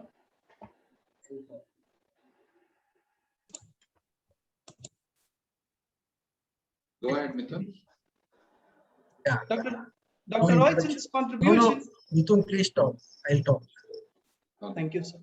Welcome, sir. Thank you, sir. Yeah, yeah. Can I talk, Dinesh? Yes, sir. Please go ahead. Yeah, very the good. session is open. But the introduction was not required. I think Varsha told me that she did. Anyhow, thank you very much.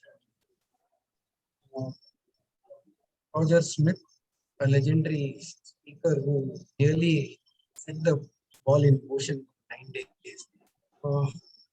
We should understand what is for 1 hour. If this talk is recorded and if every student and all the listeners who go through this, get millions of ideas out of it, millions of ideas. I grasped a lot of points what it shared, and it is not an ordinary thing. 50 years of his research, how aesthetically he brought out in 1 hour and made you all understand how the social responsibility and redefining into his work. And he touched every topic, whether it was small businesses, whether it was environmental challenges or disparity in income or monopolies or mounting political pressures. In fact, this one session is almost 20 years of 30 years of their education. You can just absorb in one session. Smith, extraordinary. More extraordinary speakers are going to connect with you all next 9 days. Dr. Mohammed Yunis, a Nobel Prize, one of its kind on the planet, who created a microfinance institution. All of you have to understand that how diligently, if you can think and have a plan, you can make things happen. I would like to be a little different today. All the dignitaries, Dr. Raj Singh, all the CMS organizers, all the students and all the participants and all the eminent who are participating in this. Next 30 minutes, I would like to be something different because I did discuss with one or two of my professors. Can I get some world statistics about entrepreneurship, about social responsibility? I have personally experienced with Dhirubhai Ambani and many more great achievers in 40 years of my experience. I did connect with some of my professors, Dr.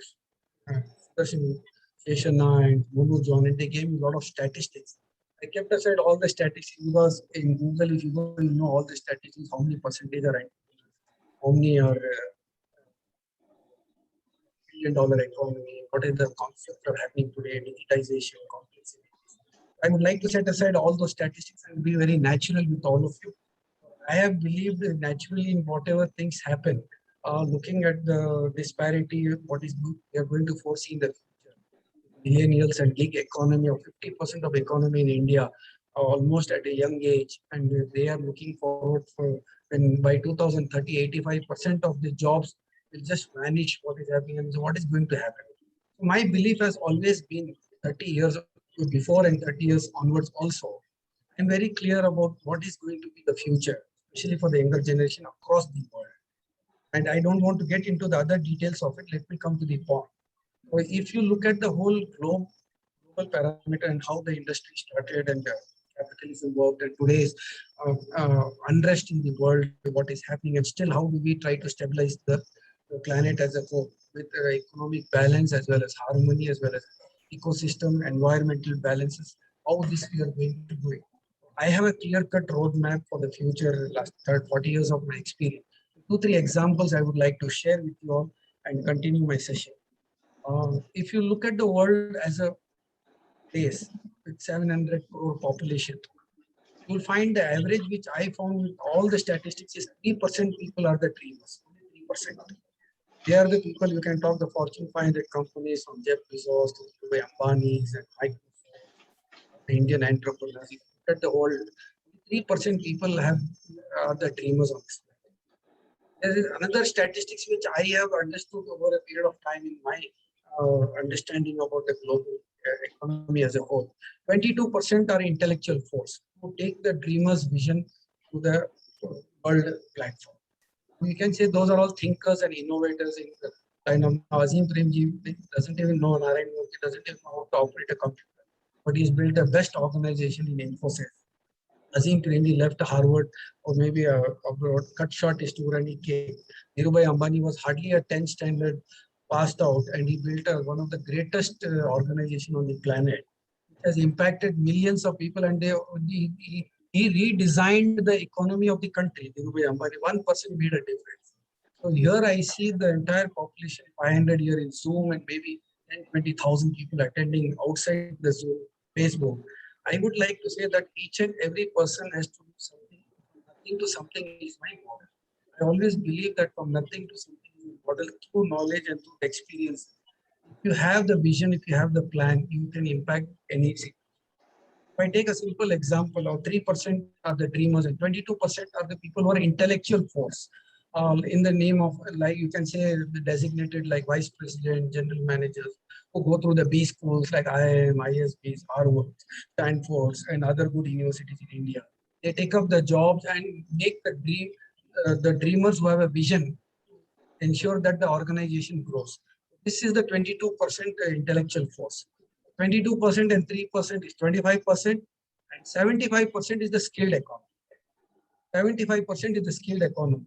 If you look at the global average, more than 500 business leaders of the world, business corporations, just 500 people are holding 80% of the wealth of the world. From Jeff Bezos to Apple to take any other organization, from Mukesh Ambani to 80% of the wealth is concentrated only with this 500 individuals. And you may have 3% of the entrepreneurs, maybe 25 crore entrepreneurs all over the world. But now this disparity is becoming wider and wider. So few are becoming richer. So there should be a kind of a opportunity. What happens to the 600 crore population across the world? 30% average are young generations. So for me, the solopreneurship is the future. Entrepreneurship, I will say not as a startup, I will talk as a solopreneurship is the future. And I did this experiment for last 25-30 years. And I'm responsible for 3,500 entrepreneurs from nothing to something, how it is possible.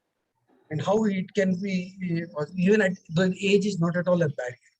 One young lady from my own neighborhood, my distant relative, she was just a CNBC news reader. I asked her to start her own entrepreneurship, reading your knowledge, what you did in PG. And she come up with an idea on Ayurveda, which is nowhere connected to that young lady. But in Ayurveda, she creates a lot of ideas and says that I'm going to give diet for the entire world population, 200 diets based on their mental conditions, based on their physiological conditions, based on their climate conditions.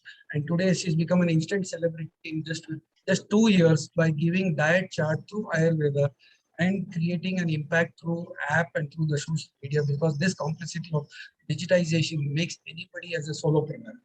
This young lady, I will not be surprised that she'll be a unicorn in another 1 or 2 years without even a single investment of $1 in her pocket. That is the power of knowledge, and that is the power of unleashing the information which is available.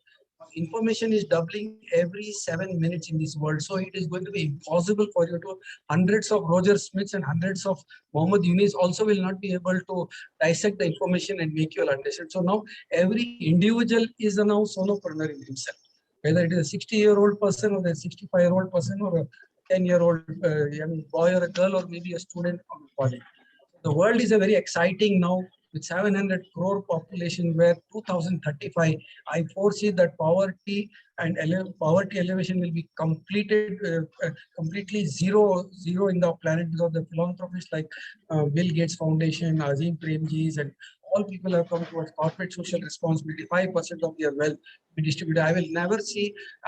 You will foresee that by 2035 there will be no person will be hungry on this planet. So the entire philanthropy is going to come forward, and the definition of the model itself will change completely by 2035. Today's generation has a greatest opportunity to become a $1 million business entrepreneur. So I'm looking at a $1 million sales entrepreneur, which a one individual can do it.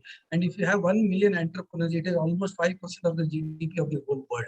So the equality emerges, and the community models work, like microfinance in Muhammad Yunis can empower 50 lakh women in 50,000, 5 lakh women in Bangladesh. So the power of knowledge, with the information which is available on your Google, you don't even require any more sessions in life. You only have to curate it and find your natural talent out of it. I'm talking about those days when 40 years before, when there was no technology, when there was no networking, there was no connectivity. I had an idea to how to create 3,500 entrepreneurs from ordinary salesmen from the showrooms, or an ordinary people from the showrooms who were working, pick them up and made them start a small shop, and we started 3,500 entrepreneurs in just a matter of 2-3 years. So I'm seeing in this technology world, with knowledge, with education, with coming out with simple small ideas, you can make magic out of your life. And 1 million turnover entrepreneur is 7.5 crore rupees or 8 crores rupees per year. And this is where I think we have worked out a model of 1 million entrepreneurs across the year. So I told you this 3%, 22%, and 75% skilled force. If the world average in India, the gross enrollment ratio is not even 24%. World average is somewhere in United States is 80%, and some other developed countries more than 80% education. So if you sign in United States of America, 69% of the entrepreneurs who start their solopreneurs life, they start at home. India also, I see that bug has caught up across the self-reliant model, or maybe Atmanirbhar, what Narendra Modi ji had a vision for the world, especially for India, that solopreneurship is going to be the future. So I foresee a great future in solopreneurship. And I'll give you 1 or 2 small examples for you to apply your mind, because I want to be a little very practical and informal in my session today. I don't want to go through the slides. I had many slides to give you all the points that these are the statistics, but I didn't want to do that. Just 1 month before, I experienced in my own, in this pandemic time, in second wave, what happened is we not go out for this 32 apartment, our family community of the 32 residents in our own apartment building where I am staying here. I could find one husband and wife coming and selling vegetables here every week. And they did a business of 10,000 rupees every time they visit our building, our campus. And 5 times a month or 6 times a month, they would have done a lakh of rupees business. And I connected to the husband and wife, used to go and get vegetables from market and come and sell here at margin of 10% or 15% gross profit. And they used to do a 1 lakh rupees of business only in one apartment dwelling in just the locality of 5 lakh people surrounding in my own community here. If I look at Basambudi where I stay, Diagonal Road, I'll have 5 lakh people just in the area of 5 kilometers range. 2 kilometers and 5 lakh will be the population. And I was just wondering, if this 5 lakh people, if I can multiply that, if everybody needs a 50 rupees vegetable at home, and if he has at least at 500 customers loyalty with him, he need not go to Amazon, you need not go to Reliance, you need not go to Big Bazaar and order online and pay the delivery charges, and you can get a 10% of the same product which is available on your online platform. And this husband and wife, I connected with them 3 more communities around, and these husband and wife have done a business of 25 lakh rupees in 3 years, and they made a profit of 5 lakh rupees.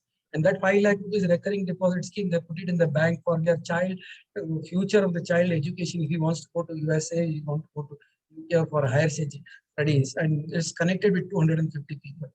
The power of solopreneurship is going to be the new phenomenon which is going to take place on the planet.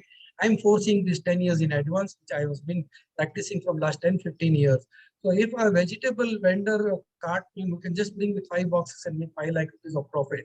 Your graduates are going for jobs. 85% of the people who graduate on the planet go for a job seeking at 5 lakh rupees salary or 10 lakh rupees salary, 6 lakh rupees salaries, where this husband and wife are not even educated and they just know where to get the product and how to connect with the people. If the educational groups, NGOs or social responsibility or organization, if we can connect with the micro entrepreneurs across the country, across the world, I'm sure you would have made an extraordinary impact by all your learnings goes to the market and you create a $1 million turnover entrepreneur, and every person can create 5 entrepreneurs in their lifetime being possible. You just need to just get the information on the planet, the consumables, what takes place in consumer industry, services industry, in manufacturing industry, in automobile industry. You take 17 verticals, pharmacy industry. You just need to understand, and Ayurveda industry, think of the homeopathy industry. Every person is capable of sitting on a technology platform, just trying to do a research through a knowledge outlook and create themselves a value of, you need not even go to the corporate, and you can be an ancillary support to the corporates of the world. And that is going to be the future, because corporate doesn't require infrastructure, land and building and spend on the rent. You just have to sit at home and your computer. If I think Ola can think of, without being an owner of a car and have 1,000 lakhs of cars across the planet, it can only happen through technology and digital. So knowledge applied into practice can make things happen. Dhirubhai Ambani couldn't do it. If others who are not educated, Henry J. Kaiser in 1937, I just was reading his case study in Reader's Digest. Nothing at the age of 39, he just says that I'm going to build ships for the world in 1939 World War. No technology, no digitization, and no information, no library, no books, no MBAs, no. But he only just had a dream, and he had that nothing to something, I'm going to do it. So my interest is that all of you are present here, 60,000 people or 20,000 people, whether it's a teacher, whether it is a student, whether it is a professor, or whether it is a businessman, or whether it is a thinker, or whether he is a employee of any organization. I want all of you to break your shackles and come out differently and do products. If you can articulate it properly, you are going to be a 1 million. I can give it a lot of examples. I can give you all and make you all understand that how you all can become. And those disparity of those 100 unicorns or 200 unicorns which Amazon is taking the market share, it is not required. They have their share, but you can become ancillary support to them. So you have to come out with ideas, you have to come out with concepts, you have to come out with thought processes which can make things happen. Now you see, when these people, Henry J. Kaiser in 1939, he announces that I am going to build warships, 1,500 ships I'm going to build, and in his pocket he's got only 10,000 rupees or not even $1,000. Before the 20 years, he put in all the efforts to become to reach the age of 38, to understand the nuances of the village where he was staying in the United States of America, and he built an empire, one of its kind on the whole planet in those days, without technology and without innovation. He built 1,500 warships, which is having 10,000 on the pocket. No doctors, no scientists, no engineers, but he could do it. Why? He said that there are people who can repair ships who are coming to the port, and to repair the ships, I'm going to build the credibility. So first we have to build our confidence, our self-belief, our credibility in ourselves. In today's world, you don't require, there is everything, even if you want to access to a mobile, even if you have a mobile, everything is available. Anesthesia, you don't, it is so easily doable. Even if you're not educated, it is so friendly. So it's a friendly model where you can Google, you can go to website, you can do email. So such is the power of knowledge and innovation. It is only has to be capitalized and optimized by creating equality on the planet. And if $1 million, if a person can earn a gross turnover, imagine in that 1 million, even if he saves 10%, it will be 60 to 70 lakh rupees profit for that individual solopreneur. And that individual solopreneur, 60, 70 lakh rupees can manage his life. He need not become Bill Gates. So it is an opportunity for everybody on the planet to be a solopreneur or ancillary support to the big organization. So one product you have to get. There are billions of products on the planet. Even if you say that I see this Jain University background AVLOKAN visiting card there, that itself, you have a visiting card, you can come out with hundreds of ideas and give it to the corporate, and still you can make a $1 million business. If you can see that paste is that is Birla Cream, that yellow, what you say, paste, it's become a kind of a rage in that yellow. What is that stickers? What you do on that yellow, that Birla Cream has come out million products. Paste it about million. So that is the innovation. Innovation professors, scientists, all have created millions of patents. I will tell you, my friends, United States of America, there are 5 million patents lying, not even commercially capitalized. You only have to tap onto that resources and take one patent and commercialize it. Roger Smith was making a statement that when you come out with a product, when you do well, there are big people who are going to kill your business. But then you need to change in innovation in such a have your patent and ensure that you become an ancillary support for them. So for me, the knowledge is to apply into skill, into action, into approaches where you can try to build yourself as your own responsible person of your life by action agenda. So this concept of models, I have created more than hundreds of models, and I informally have put it into practice. Now I am trying to bring the architecture and structure so that it can be available to the world. I was addressing 50 embassies of the African countries, Indonesia, Russia, Taiwan. There were 60 embassies. So I was sitting here and I came out with an idea that online, which is the future after this pandemic. Imagine the pandemic, the technology companies became bigger. Zoom, you have never even heard of Zoom. But in 2 years, the amount of utilization of Zoom, what you would have undertaken, you would have saved so much of time, and you're connected with thousands of people through your technology platform, through your video. So when I was this 18 months, when I was looking at it, the models which has emerged, it was amazing for me. So I can remember so many things which has happened in 18 months. I was talking about this online education and addressing the embassies. I told all the ambassadors that your entire African countries, from Guyana to Trinidad to West Indies, I will educate all your students and they need not pay any money. I will educate them BCom, I will educate them BB, I will educate them business, and I will give them the know-how about empowerment of how they can earn 5 times more than the degree. So earn while you study. So your million students I'm going to adopt in African countries, and all of the million will become an entrepreneurs. And you imagine these ambassadors are very intelligent people, recognized ambassadors who are highly intelligent, who travel all over the world, highly educated. They're Indian foreign services. They are from supported by their own country. Those intellectual people, 25 minutes I spoke to them, and we already cracked the code with 10,000 students who are ready to make business, and we are sending them the know-how, how to manufacture certain small things, consumables at home, what we require, skincare products. So I gave a small example to them that when you go to L'Oreal or when you go to any big brand, and you pay millions and thousands of rupees, 10,000 rupees for a perfume, which can be done at home with our grandmother's recipe available all over the world. And we created a product of 25 skincare products with just $10 in the pocket. And it can take care of and look like a Hollywood actress or look like a Hollywood actor or Bollywood actor with the same recipes available at home from a Haldi Chandan. And still you can create, but you end up paying so much of money. So I gave them the recipes of the skincare products for wet skin, dry skin, and good skin, and 10 products, which can be, even the soap can be manufactured at home. We calculated the soap of Cami soap, what you pay 150 rupees just as a brand, but the cost of that soap is not even 6 rupees. So we end up paying 50 times more in the name of branding, in the name of merchandising, in the name of that is not required. We can create. So Jain University has embarked upon a mission of that total Kalpa Vriksha, where I think everybody is a solopreneur from teachers to student, and we are launching it because I have seen many universities on the world talking about theories, entrepreneurship, or careers, or artificial intelligence. That is all available. Now the concept of the future is going to be holographic concept. Now you can be anywhere at any time. You don't require, you can set up in a Maruti car and you can start a business there, marketing in your car. You don't require land, building, and capital.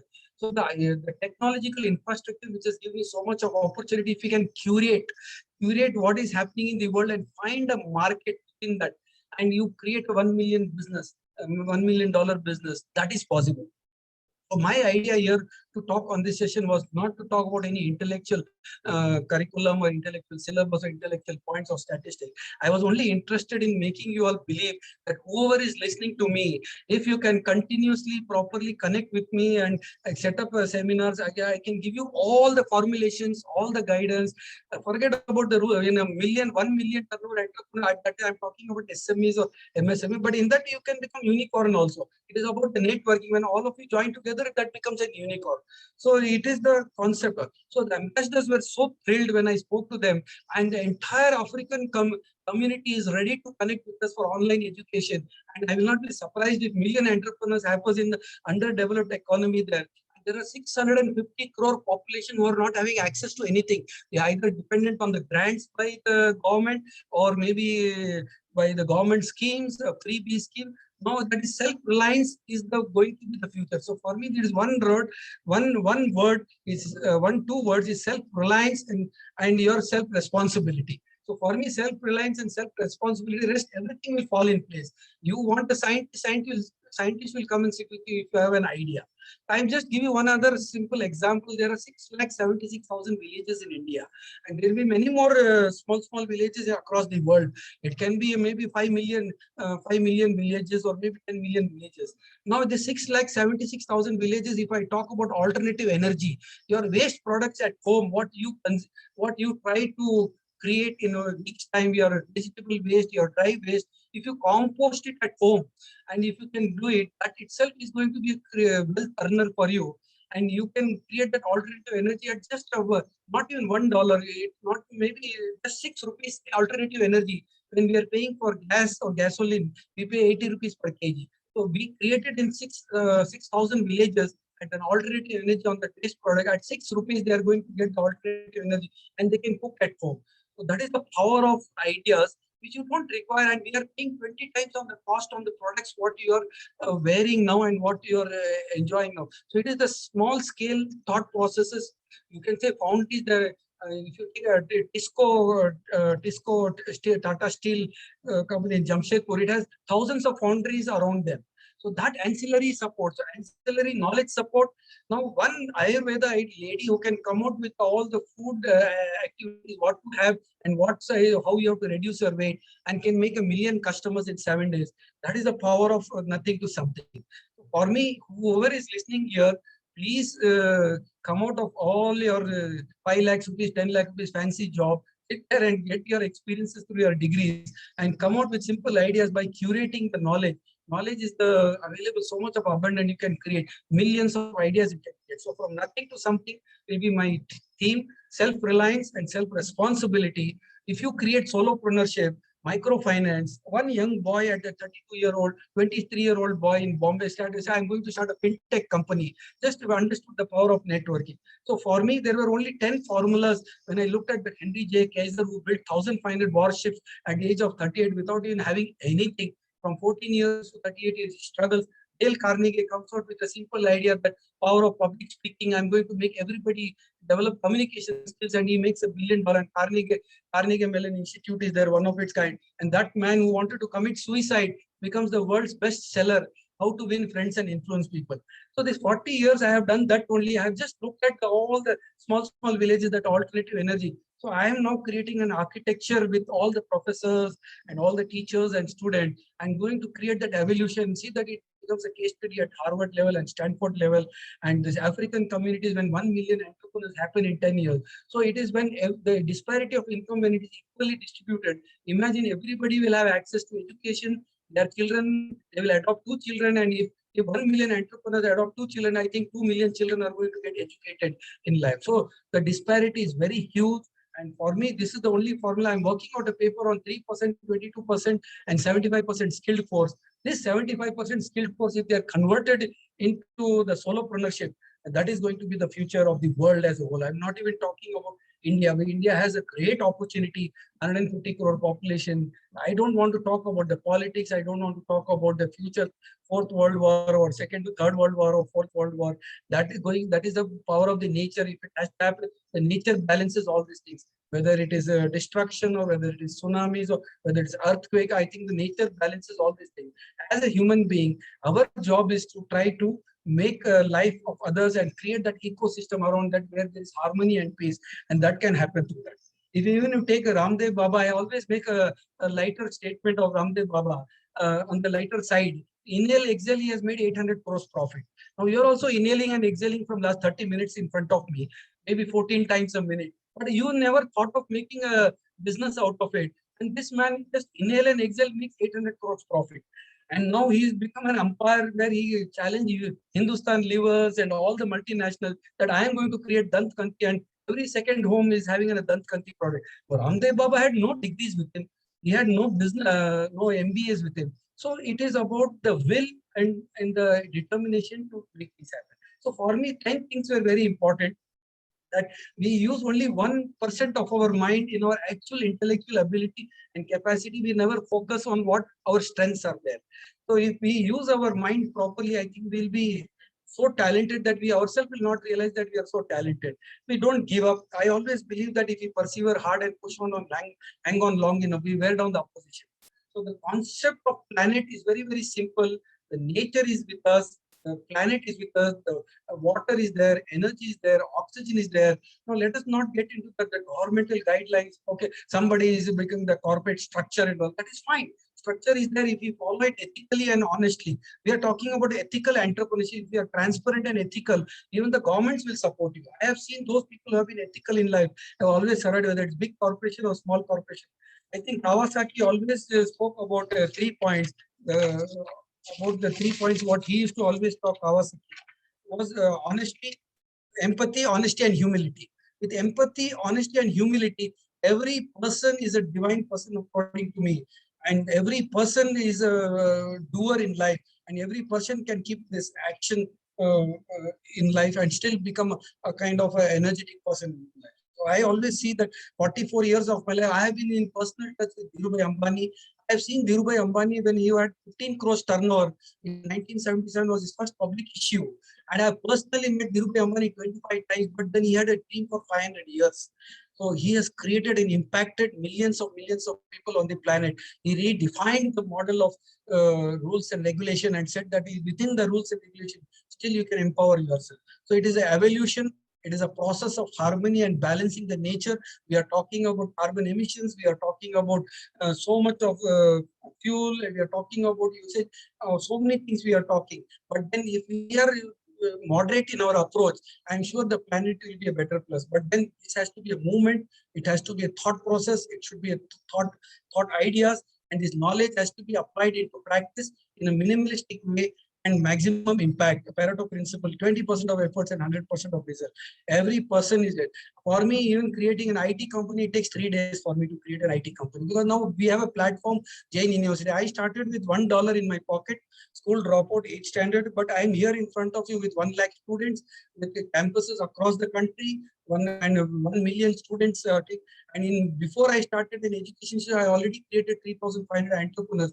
But maybe I was not a professor, so I did not write the case studies to prove that it is possible. So for me, the concept of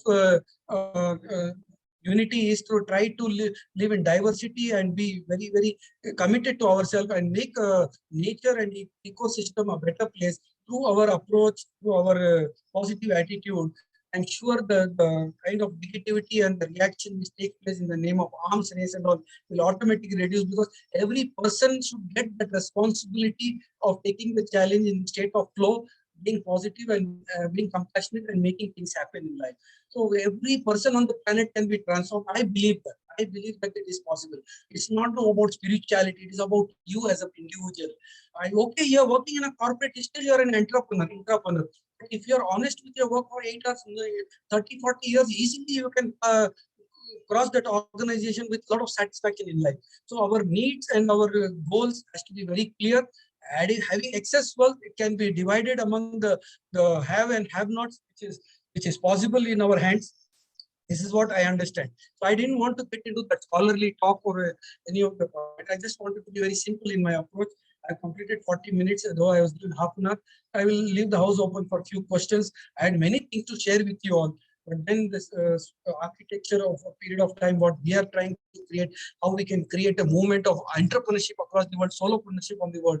And that is going to be the power of future change version 2.0 under the leadership of all our professors, teachers and students and colleagues and vice chancellors and our entire team. I assure this country before I leave this world that we will create 5 million entrepreneurs which will impact the world and make the world a better place, whether it is energy, whether it is services, whether it is consumerism, whether it is basic manufacturing, whether it is ancillaries, whether it is thought processes, whether it is knowledge-based economy, because we are talking about the empire, the future empires is empires of the mind. One more classic example, and conclude with it. Dhirubhai Ambani came out with the best brains on the planet, didn't have a solution.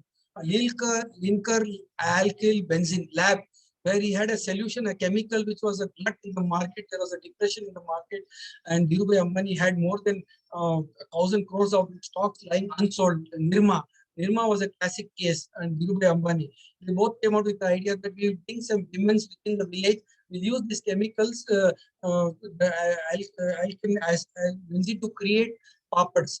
We call that diet after the rice. We have papads, and we eat that papad, papad. And today it has become a worldwide brand.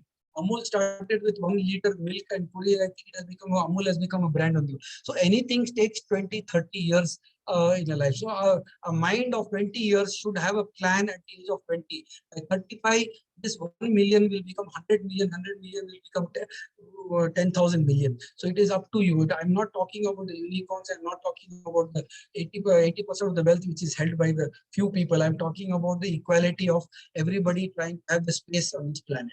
So this is what I would like to conclude. So empathy, honesty, and humility, that is possible in life. So let us take the movement forward and create the atmosphere of a movement as a concept of solopreneurship or entrepreneurship, or with a lot of ethics and with a lot of humility, but with a lot of simplicity and hard work. I'm sure in 5-10 years we can make things happen in life. I'm very determined, and I will prove I'm very sure about it that million entrepreneurs from my side is possible in next 10 years, because the 40 years of my research and whatever my experience I have got that beta model ready with me is only to unleash it and make it happen and show the world that everybody is capable on this planet to survive and still live his own life with dignity and with grace. Thank you very much.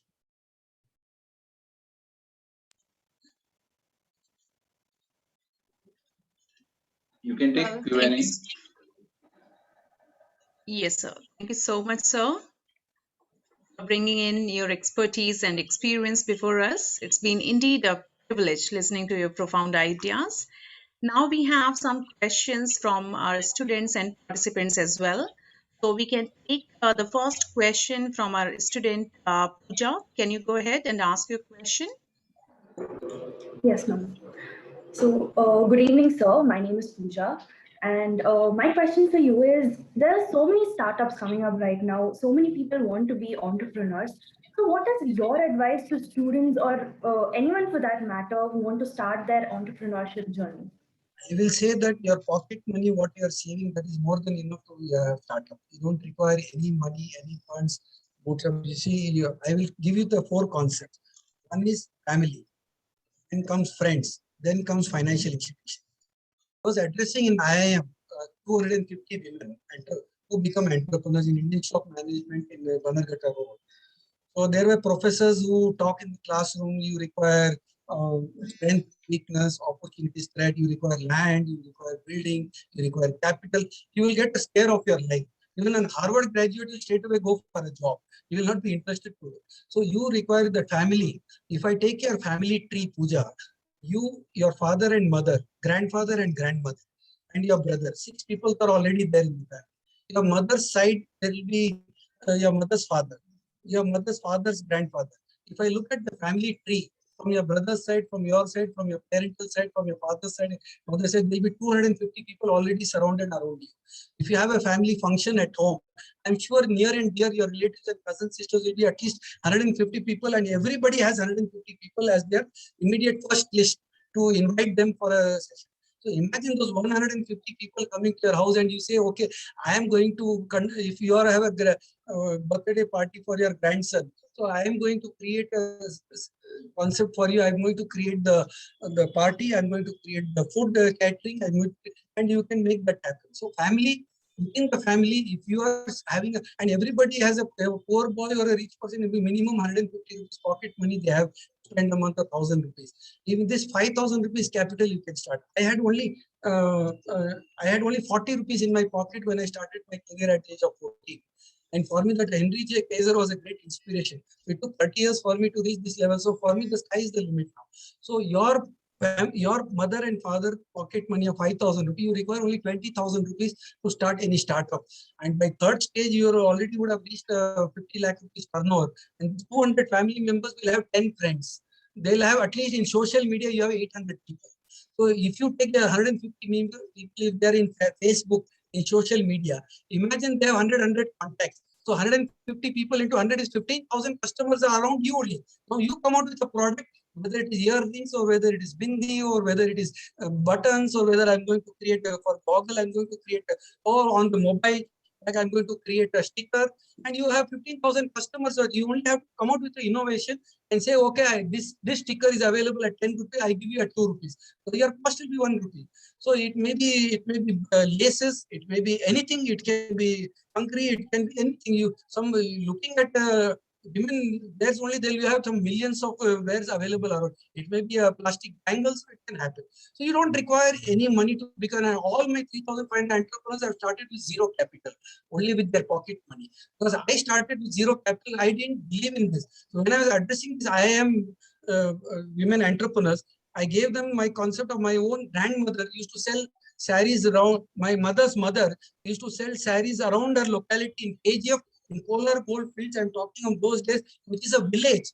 In this village, she used to make 1,000 saris sold, and she used to make 5,000 rupees and take care of my mother, take care of her grandchildren, take care of her 2 daughters. And she never borrowed any rupee in her life till she died at the age of 95. That was that case study I gave it to IIM. Every woman was in tears and they cried for 5 minutes. What my grandmother, I just brought out grandmother example. And for that 1.5 hour, I told you don't require strength, weakness, opportunities. You don't require land building cap. You start small and automatically right people will come around you. If your turnover is increasing one level, automatically that kind of thinker you can hire for 10,000 rupees and take. Some web person will do the designing for you. You have to pay 2,000 rupees. You can do a bootstrap. So you don't require any money to become a startup. And this startup culture, no, what the world is talking about, accelerator and all. Out of 1,000 people, 995 vanish. You are not even aware of that. So let us not get into that. Every person who's listening to me can start with a small capital of 10,000, but that 3 years, if you go through that drilling and master your art of excellence of 1 or 2 products, what you do it, then thousands of products will happen. Shahnaaz Herbal, she started from home. That lady became the world's biggest brand through Ayurveda product, Shahnaaz Herbal Parlor. So if you look at the case study, I was only making a statement that when you have so much of information in the world, you need to get inspired to somebody which connects to your thoughts.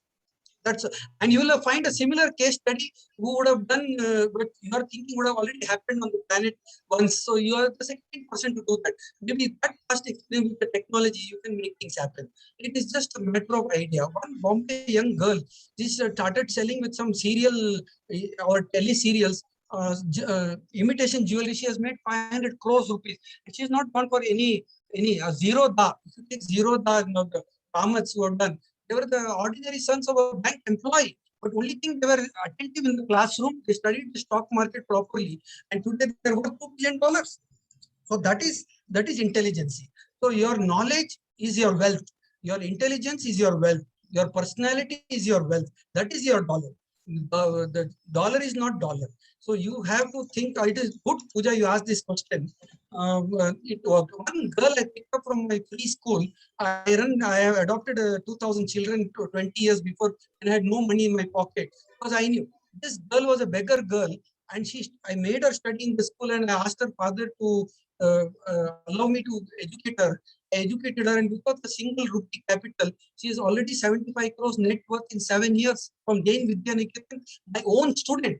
And here in my own university, you are paying 2 lakh fees and coming. She studied free of cost for 5 years with me. She looked at me and said, "Sir, I will supply milk to your school." That's all. And I gave her 100 liters milk in my residential school. She made a 1 rupee profit, but only thing she was dedicated, she was determined. She got up in the morning at 5 o'clock and she took the interest to come here, and 6 months she satisfied us. Then we gave her groceries. Then she went to Ravi Shankarji ashram and said, Mr. Jain is taking, Jain University is taking, why don't you also take? Then she went to Toyota. That is the power of networking. So I gave her 10 contacts and she started supplying there. Then she has 2 gas stations, she has 1 petrol bunk. And now she's thinking of educating 3,000 women free of cost because she has got 75 crores of wealth. She's just 24, 27-year-old. She's married with 2 children, married at the age of 16, plus second PUC with me and that BBA correspondent. And she made it and she's given jobs to 1,500 people. A classic case in front of my own eyes. And just picked up from the road a beggar girl. And today she's 75 crores and trying to empower 3,000 women. So imagine this structure, if it's created through knowledge and through a process and through an architecture, imagine you can impact the whole world, Pooja. And sitting here, anywhere, anytime you can do business, you don't require. You can sit at home and do the business. So it can be male business, it can be women business, anything you can change. You can be a manufacturer also, you can start a cold chain also, you can start a bakery also, and still you can make a worldwide impact. It is a power of interest, power of self-belief. So your idea, your networking, your focus, your self-management, your simplicity and your determination and your goal and your interest. So that study you have to put it into practice, nothing more. This 1947, one boy Jia has started the restaurant without a single capital. I told you have so many students around you. Somebody will supply you furniture, somebody will supply you carpet, somebody will give you rental building. A boy with fathers will have some all there, go and start a restaurant there. And he applied that knowledge and today he's got 6 restaurants, given jobs to 1,000 people. So I have 3,500 case studies with me without single rupee, and there are 1 or 2 are at a very high level who have reached 100 crores turnover, 500 crores turnover. But that I cannot make it possible in this session of 45 minutes. I just gave you an idea which others also can connect with these thought processes and make things happen. Even your knowledge, your curriculum, you can do wonders. If Baiju Ravindran can do it with teaching mathematics in the classroom, he could foresee the future. So that is what you have to see. So that is what is knowledge. So your wealth is you. You are the dollar and you are the $1 trillion economy. So economy for me is that individual. He can impact the whole world. And you, one person can make a difference. So I have given you 2-3 case studies. Muhammad Yunis of Bangladesh, just one lady who could not afford anything, and he saw her and he just converted into pity and sympathy. And said, how come you are so poor? And I'm an economics professor. He's going to talk to all of you. You should listen to Muhammad Yunis. And that Muhammad Yunis was a Fulbright scholar from United States of America, teaching international economics in the classroom. But when he went for a walk around, he found all the poor people living in a shabby condition, in a more poverty, where they could not even have 1 meal a day. And he just took out from his pocket and gave 100 rupees, madam, you manufacture stools for me, I will get it sold. So microfinance today, it is the world's biggest organization, $33 billion organization. In 33 years, he has done it. Mohammed, at age of 80, you'll find him that is younger than you.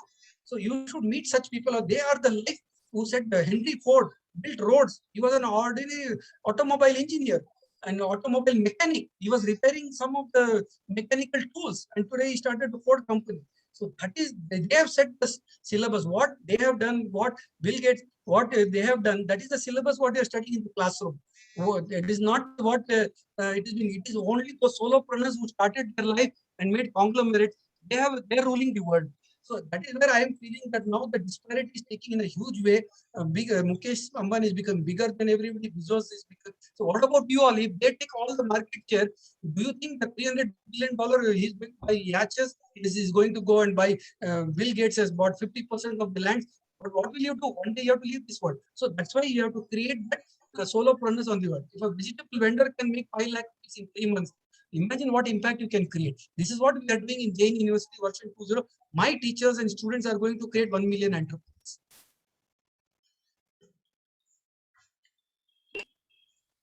Yes, sir. Thank you so much for sharing such inspiring stories, sir. I am very much inspired. Family, I'm very I honored to be learning. I told you family, and then friends, you can take some free of interest loan from them, 5,000. You'll have 50 friends who will allow you to borrow 1,000 rupees. If you develop the goodwill with them and the trust you can build in them, family and friends, then comes financial institution. And for every person, bank gives without collateral security 10 lakh rupees loan you get. So you have 3 steps. First is family, then friends, then financial institutions. Then you have to go for other funding of vulture capitalist. Venture capitalist is vulture capitalist. Yes, sir. Yes, Well, sir. thank you so much, sir. Next, we have with us, we have lots of question. One other question we are going to take from I'm not other tired. If they are ready, students. I can go on and on. Sure, sir. Sure, sir. So can I ask Harita to go ahead with her question, please? The questions are small, but my answers are long. Good evening, sir. So could you Yes, and here. Well, I feel there is some. We can take some other question. Yes, sir. I just go ahead with the questions of the participants. And the first question comes, which says, what are the components and characteristics of correct and error-free leadership in your opinion, sir? You have to be very, very transparent and honest. This one word is more enough. And you should have full energy. You should never give up, come what may. Come what may. I have this 10 mantras and sutra. I create my talk only on those 10 points, nothing more. So you are talented, you don't give up, and you dream, and it can be daydreaming or even night dream. You remember your dreams and come out with simple ideas which can fulfill the needs of the society. The more you do good to others, you'll end up doing good to yourself. So it is money is a byproduct. You remain network. Now networking is very simple. Your family and friends networking.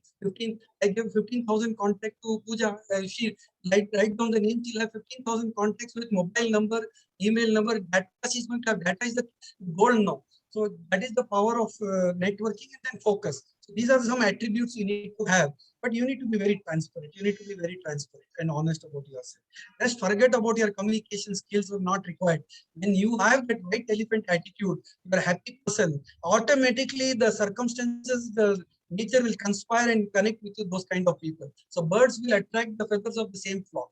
So your energy should be exuberance. That is more important. You should have that energy. Whatever may be the challenges, you should smile. And Absolutely, that sir. will never say die attitude. Don't give up, don't give up, don't give up. That's all, nothing more. Dale Absolutely Carnegie true, wanted sir. to commit suicide, but he never gave up. He became the world's best trainer on the planet.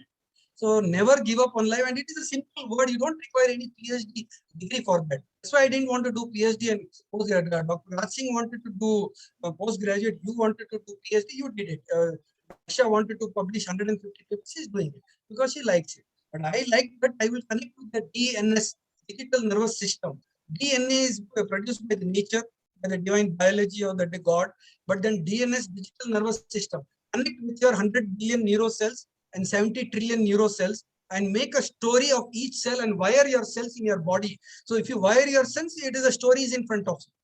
That is my take. Absolutely right, sir. Absolutely true. You wire all your cells. All cells are separate. You just have to wire it.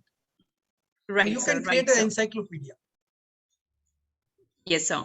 Sir, thank you so much for And explaining humility quite very in important. detail. Humility very important.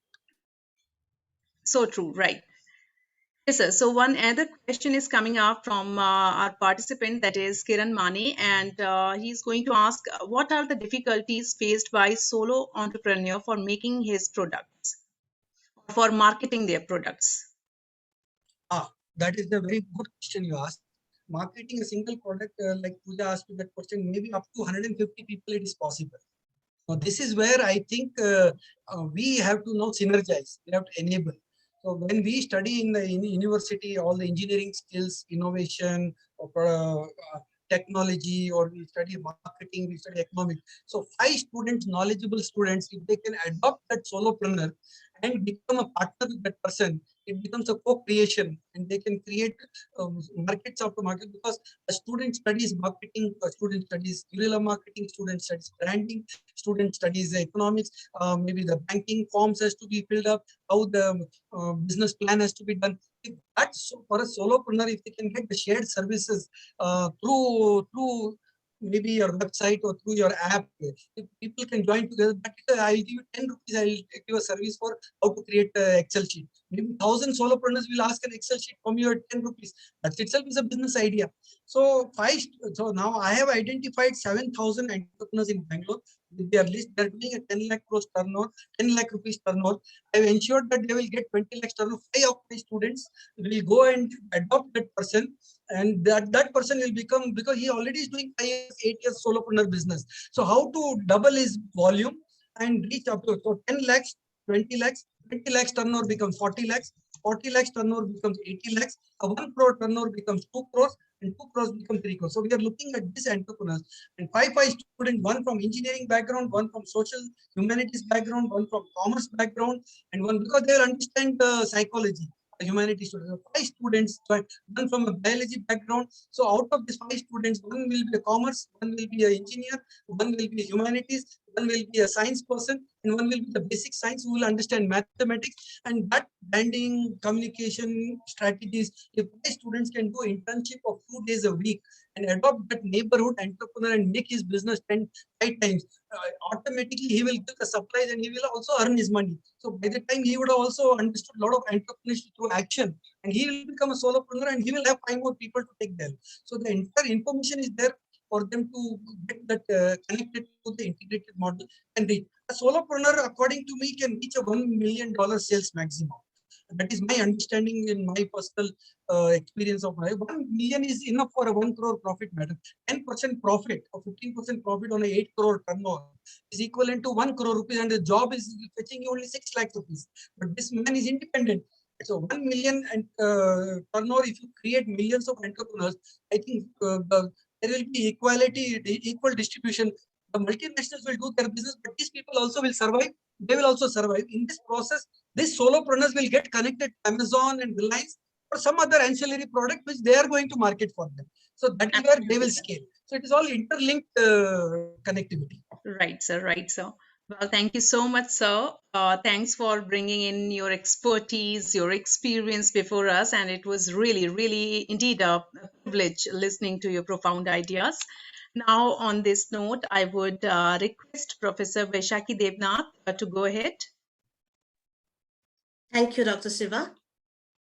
Thank you once again, sir, for your enriching thoughts, quenching our thirst for knowledge in the field of entrepreneurship and leadership. As we have come to the end of the first day of our 9-day International Research Summit, I would like to extend my heartfelt gratitude to our Chancellor, Dr. Chainraj Roychand, Pro-Chancellor, Dr. N. Sundararajan, Vice Chancellor, Dr. Raj Singh, Registrar, Dr. N.V.H. Krishnan, Director, Academic and Planning, Professor Sridhara Murthy, for attending the session, and the entire family of Jain deemed to be University for developing an ecosystem that has transformed the society and contributed significantly towards its betterment.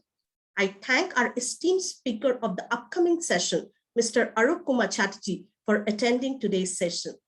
I thank our esteemed director, Dr. Dinesh Neelkan, Center for Management Studies, Jain deemed to be University, for his overwhelming support and golden words of advices in our endeavors, and for inspiring us with his mentorship and guidance.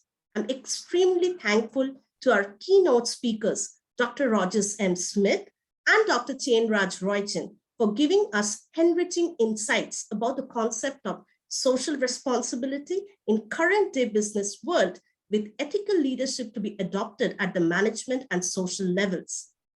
I would like to thank our HODs, Professor Sunita B.K., Dr. Rupa Tresa A., Dr. Umakant S., Professor Krishna Reddy, Professor Anila Bajpai, Dr. Raghu Anand, and Dr. Bhargavi Hemige from the bottom of my heart for their ever-extending hands of support, which have been instrumental in the success of this event.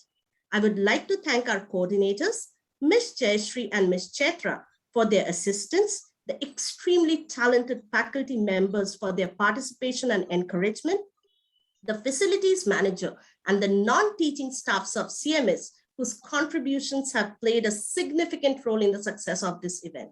Our special thanks goes to Mr. Nayas from Jain Incubation Center, Mr. Maki Agarwal and Mr. Saurav of Jain deemed to be University Admissions Team, Ms. Saida Shifa, Alumni Coordinator, Mr. Umesh Naik, our Creative Inc., and SRDC coordinators, Ms. Kiran R. Moonwar, Ms. Chaturi Kirtana, and Ms. Pooja Pravardhini, along with the entire SRDC team for their immense efforts and the support for the event. At the very end, I would like to thank our wonderful participants whose engagement and active participation have fulfilled the purpose of this event and made this event successful. Thank you very much, everyone. Over to Dr. Shiva. Well, thank you, ma'am. Thank you once again, everyone, for joining us and giving a pleasant start to this event. I request all participants to stay with us for all upcoming 8 days. Lots more to explore and learn from our eminent speakers.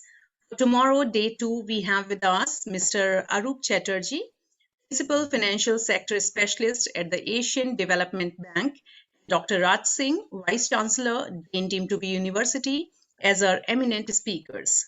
Requesting all participants to stay tuned throughout, as it's mandatory to fill feedback form for all sessions over all 9 days to receive certificate. Tomorrow we are going to begin with the session at 7:30 p.m. sharp with our first speaker, requesting all of you to log in 15 minutes prior to the session. Hope to see you all tomorrow at 7:15 p.m. sharp. Have a great time. Thank you. Thank you so much, sir. Thank you very much. Thank you. Thank you. Thank you very much. Thank you so much. Thank you.